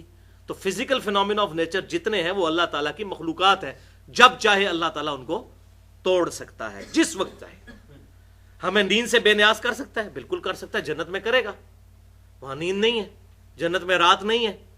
پیشاب سے بھی بے نیاز کر دے گا. صحیح مسلم میں حدیث ہے خوشبودار ڈکار آئے گی سارا کھانا ہضم، پیشاب کی ضرورت ہی کوئی نہیں. تو یہ سارے فزیکل فینومینا آف نیچر اللہ تعالیٰ ان فینومیناز کا پابند نہیں ہے. اللہ تعالیٰ جب چاہے ان کو توڑ سکتا ہے. یہ تمام چیزیں مقدور ہیں. تو محال اور مقدور کا فرق سمجھ آ گیا. میرے خیال ہے اتنا ہی کافی ہے. باقی جتنی چیزیں ہیں وہ ساری باتیں ایڈریس کی جائیں تو گھنٹوں چاہیے. اللہ تعالیٰ سے دعا ہے جو حق بات میں نے کہی اللہ تعالیٰ ہمارے دلوں میں راسخ فرمائے. اگر جذبات میں میرے منہ سے کوئی غلط بات نکل گئی تو اللہ تعالیٰ ہمارے دلوں سے محو کر دے. ہمیں کتاب و سنت کی تعلیمات پر عمل کر کے دوسرے بھائیوں تک پہنچانے کی توفیق عطا فرمائے.